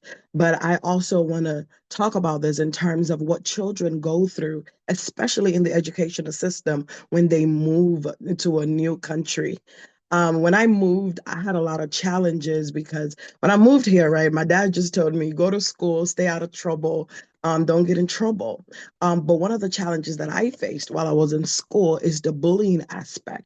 You know, there was a huge culture shock, number one, in terms of language, in terms of the environment, and in terms of the learning system. Children here are taught at an early age how to be bold, how to be expressive, you know, how to just be confident in themselves. But, you know, coming from Nigeria, you know, in the educational system, children are not seen, they're not heard. You don't talk when you've not been given the opportunity to talk, especially in schools. You know, you raise your hands before you answer a question. And so when I got here, it was different. I saw children that were being bold, and of course the language and our diction was also different. So I went through a lot of bullying, kids telling me, oh, you just got off the boat. So if you're a parent here, I want you to look at that aspect, even in terms of your children. When they go into a new environment, teach them how to be self-aware, how to be confident, and how to be bold in themselves and how to express themselves. I remember one of the issues that happened was I got into a fight with a girl that kept bullying me. And one incident, she talked about my mom. You know, my dad always told me if anything's going on, go report to the teachers. But sometimes this teacher don't do anything. They don't pay attention. And so I ended up getting into a fight with in fact, 2 fights, as a matter of fact, with students in the school because I wanted to assert myself, and not only as someone that was timid, but I wanted to be heard. So when the teachers didn't do anything, and of course she talked about my mother back home, if you talk about mommy or anybody, parents, you know, kids don't take that lightly. So that was one of the things that I had to deal with. And you know, I wish I had someone, even my parents, to equip me and prepare me for situations like that and how to handle it. Eventually, I had to learn on my own coping skills and how to assert myself without getting into trouble. So if you're a parent here, this is one of the things that I would say this evening. Teach your children, equip them and prepare them for the environment and the, you know, and the situation and challenges that they may face and how to handle them well. Thank you. Lovely. Thank you so much. Thank you, man. Guys, you've seen we are doing a good job in this country. Madam Ola is a child expert. She's a child psychology expert, specifically focusing on children in relation to confidence. So for her, she's training public speaking to focus on children. Christine runs an events company in Atlanta. Is it Atlanta or Texas? I don't know, between those two. But she's focused on teaching Christians on excellence. So she has a school opening in Africa that will only teach on excellence. So she has a whole curriculum on excellence. And I'm happy, you know. Let's all appreciate them, even for sacrificing the class and attending this event deliberately to learn. Now, we've put the link here for buying the books. I would want all of us to purchase these books. I already got myself a copy. I would also want you to get yourself a copy.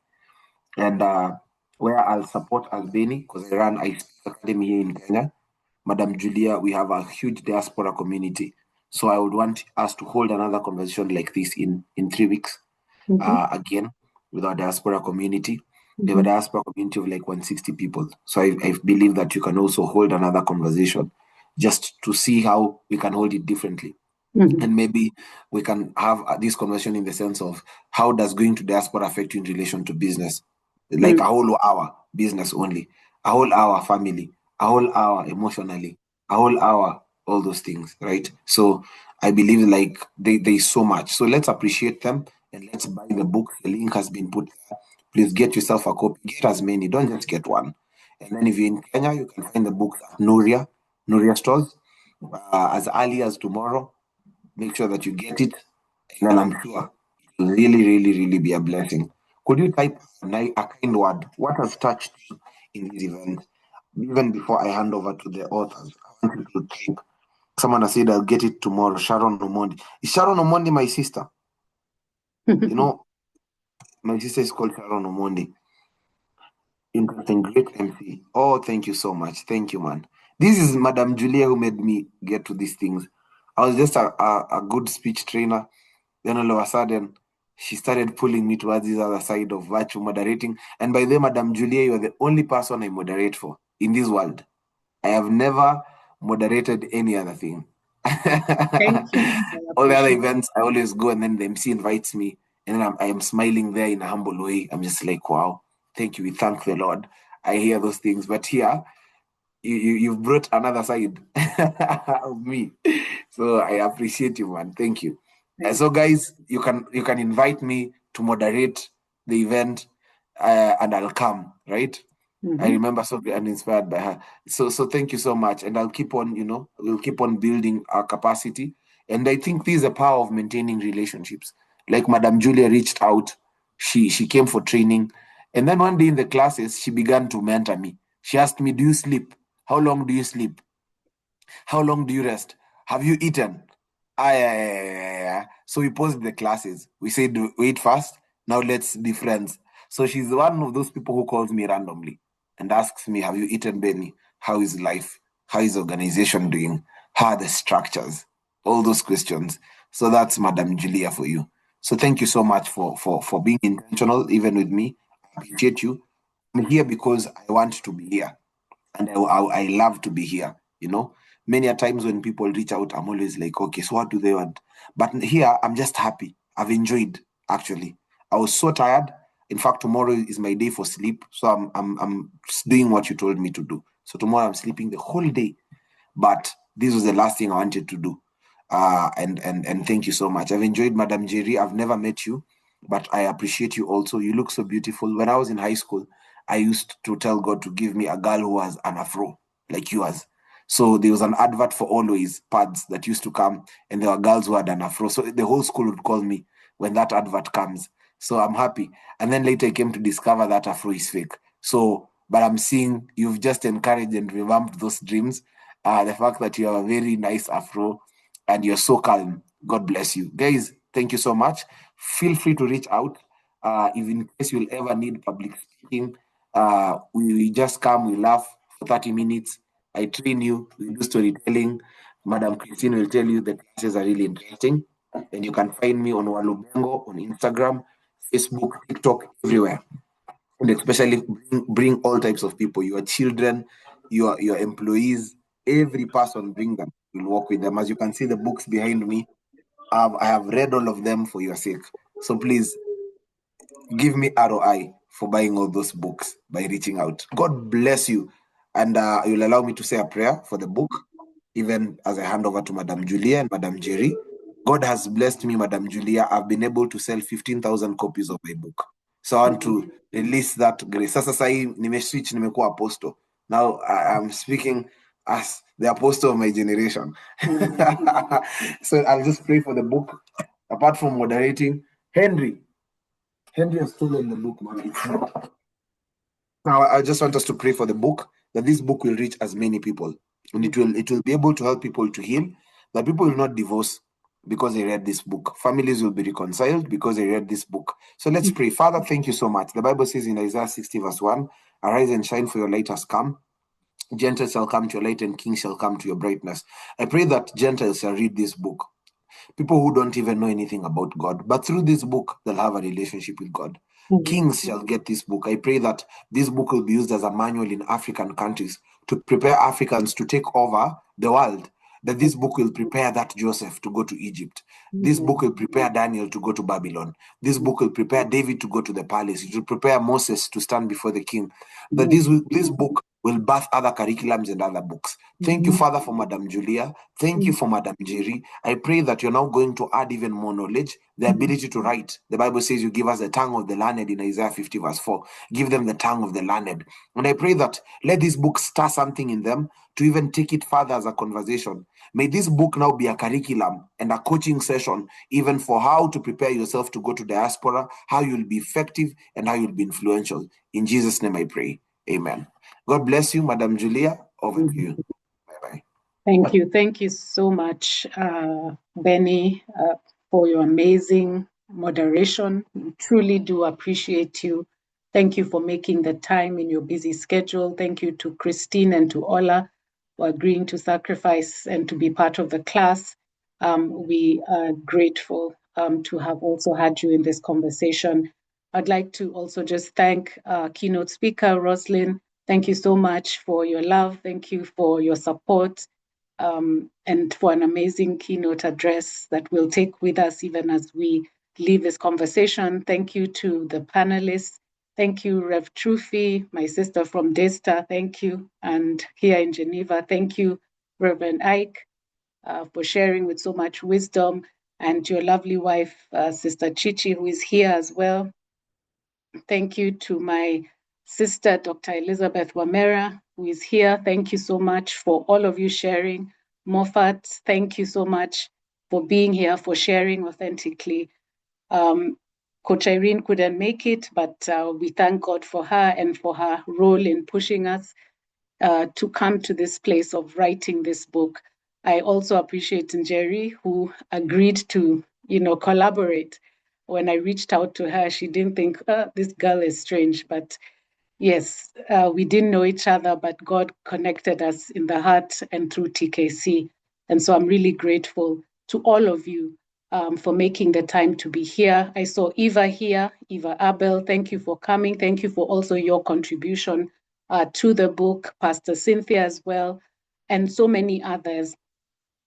So my heartfelt gratitude to all of you, and most of all to CLC Kenya for birthing this book. We're truly, truly grateful to your coaching, your mentorship in writing and publishing the book. And we hope to follow in Dr. Mudhoni's footsteps of 60 books plus. And to all of you who are aspiring, please don't forget there's an offer there for those who want to write books. Dr. Mudhoni has said she's giving you a discount in the next writing class. So 2 lucky people will get that. So God bless you, and over to you, Njeri, as we close.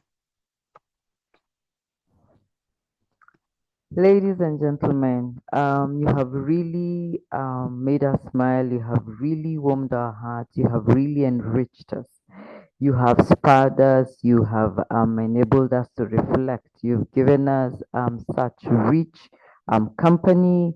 Our speakers, you've given us such words of wisdom and nuggets for us to even build on. We truly appreciate this gift, this currency of time that you've given us, this currency of social capital, the relationships that we have been able to increase by virtue of being here and listening to you, and now saying that we know someone of your caliber, of your stature, and of your expertise. So we want to say a truly, truly big thank you. Psalms 2:8 says, ask of me, and I shall give you the nations as an inheritance, the ends of the earth as your possessions. That is my prayer for you all. 1, those who are in the diaspora, and 2, those who either you do business, because it's not to say that where you are in your homes is no better, no.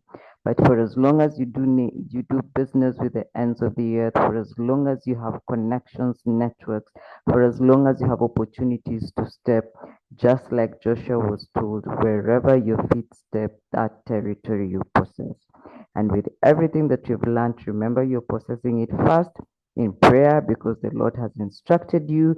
2, in the work that needs to be done, whether it's knowledge, whether it is education, whether it's connecting to people. And 3, doing the work, which is the purpose for which He's called you to. So I wish you all God's blessings. May you prosper. May you be successful. And I like to bring a funny joke because I am Kikuyu. When I say prosper, I mean the currencies of the world, including gold, silver, and platinum. God bless you. Amen. God bless you all. Thank you all for being here. Thank you. Congratulations, Bye. Julia. Thank you all for being here. Thank Good you. night all. Good night. Bye. Bye. Good night. Bye, everyone. Night. This was so nice. Bye. Thank you. Good night. Bye. Bye. Good night. Bye. Good night.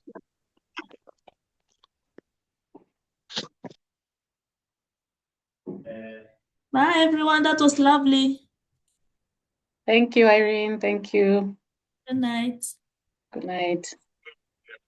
Bye. Good night. Good night. Bye-bye. Good night. Bye. Good night. Good night. Good night. Night, Rose. Bye, Julia. All the best to you and Lucy. Thank you, Stella. Asante. I was hoping you'd say the book is now officially launched and then we'll do Then we cut the ribbon. I think the conversation went I think the conversation went deeper and we were like, oh my gosh, yeah. But yeah, it thank is you so launched. much. Thank you so much, Stella. Thank you. And I've laughed my head off today. Thank you. Thank you. Yes, thanks to Oretawa Lubengo for keeping it light. Yes, he's done a good job. And thanks to all the speakers. Thank you. Yeah, thank you. Thank you. Bye. Bye. Bye.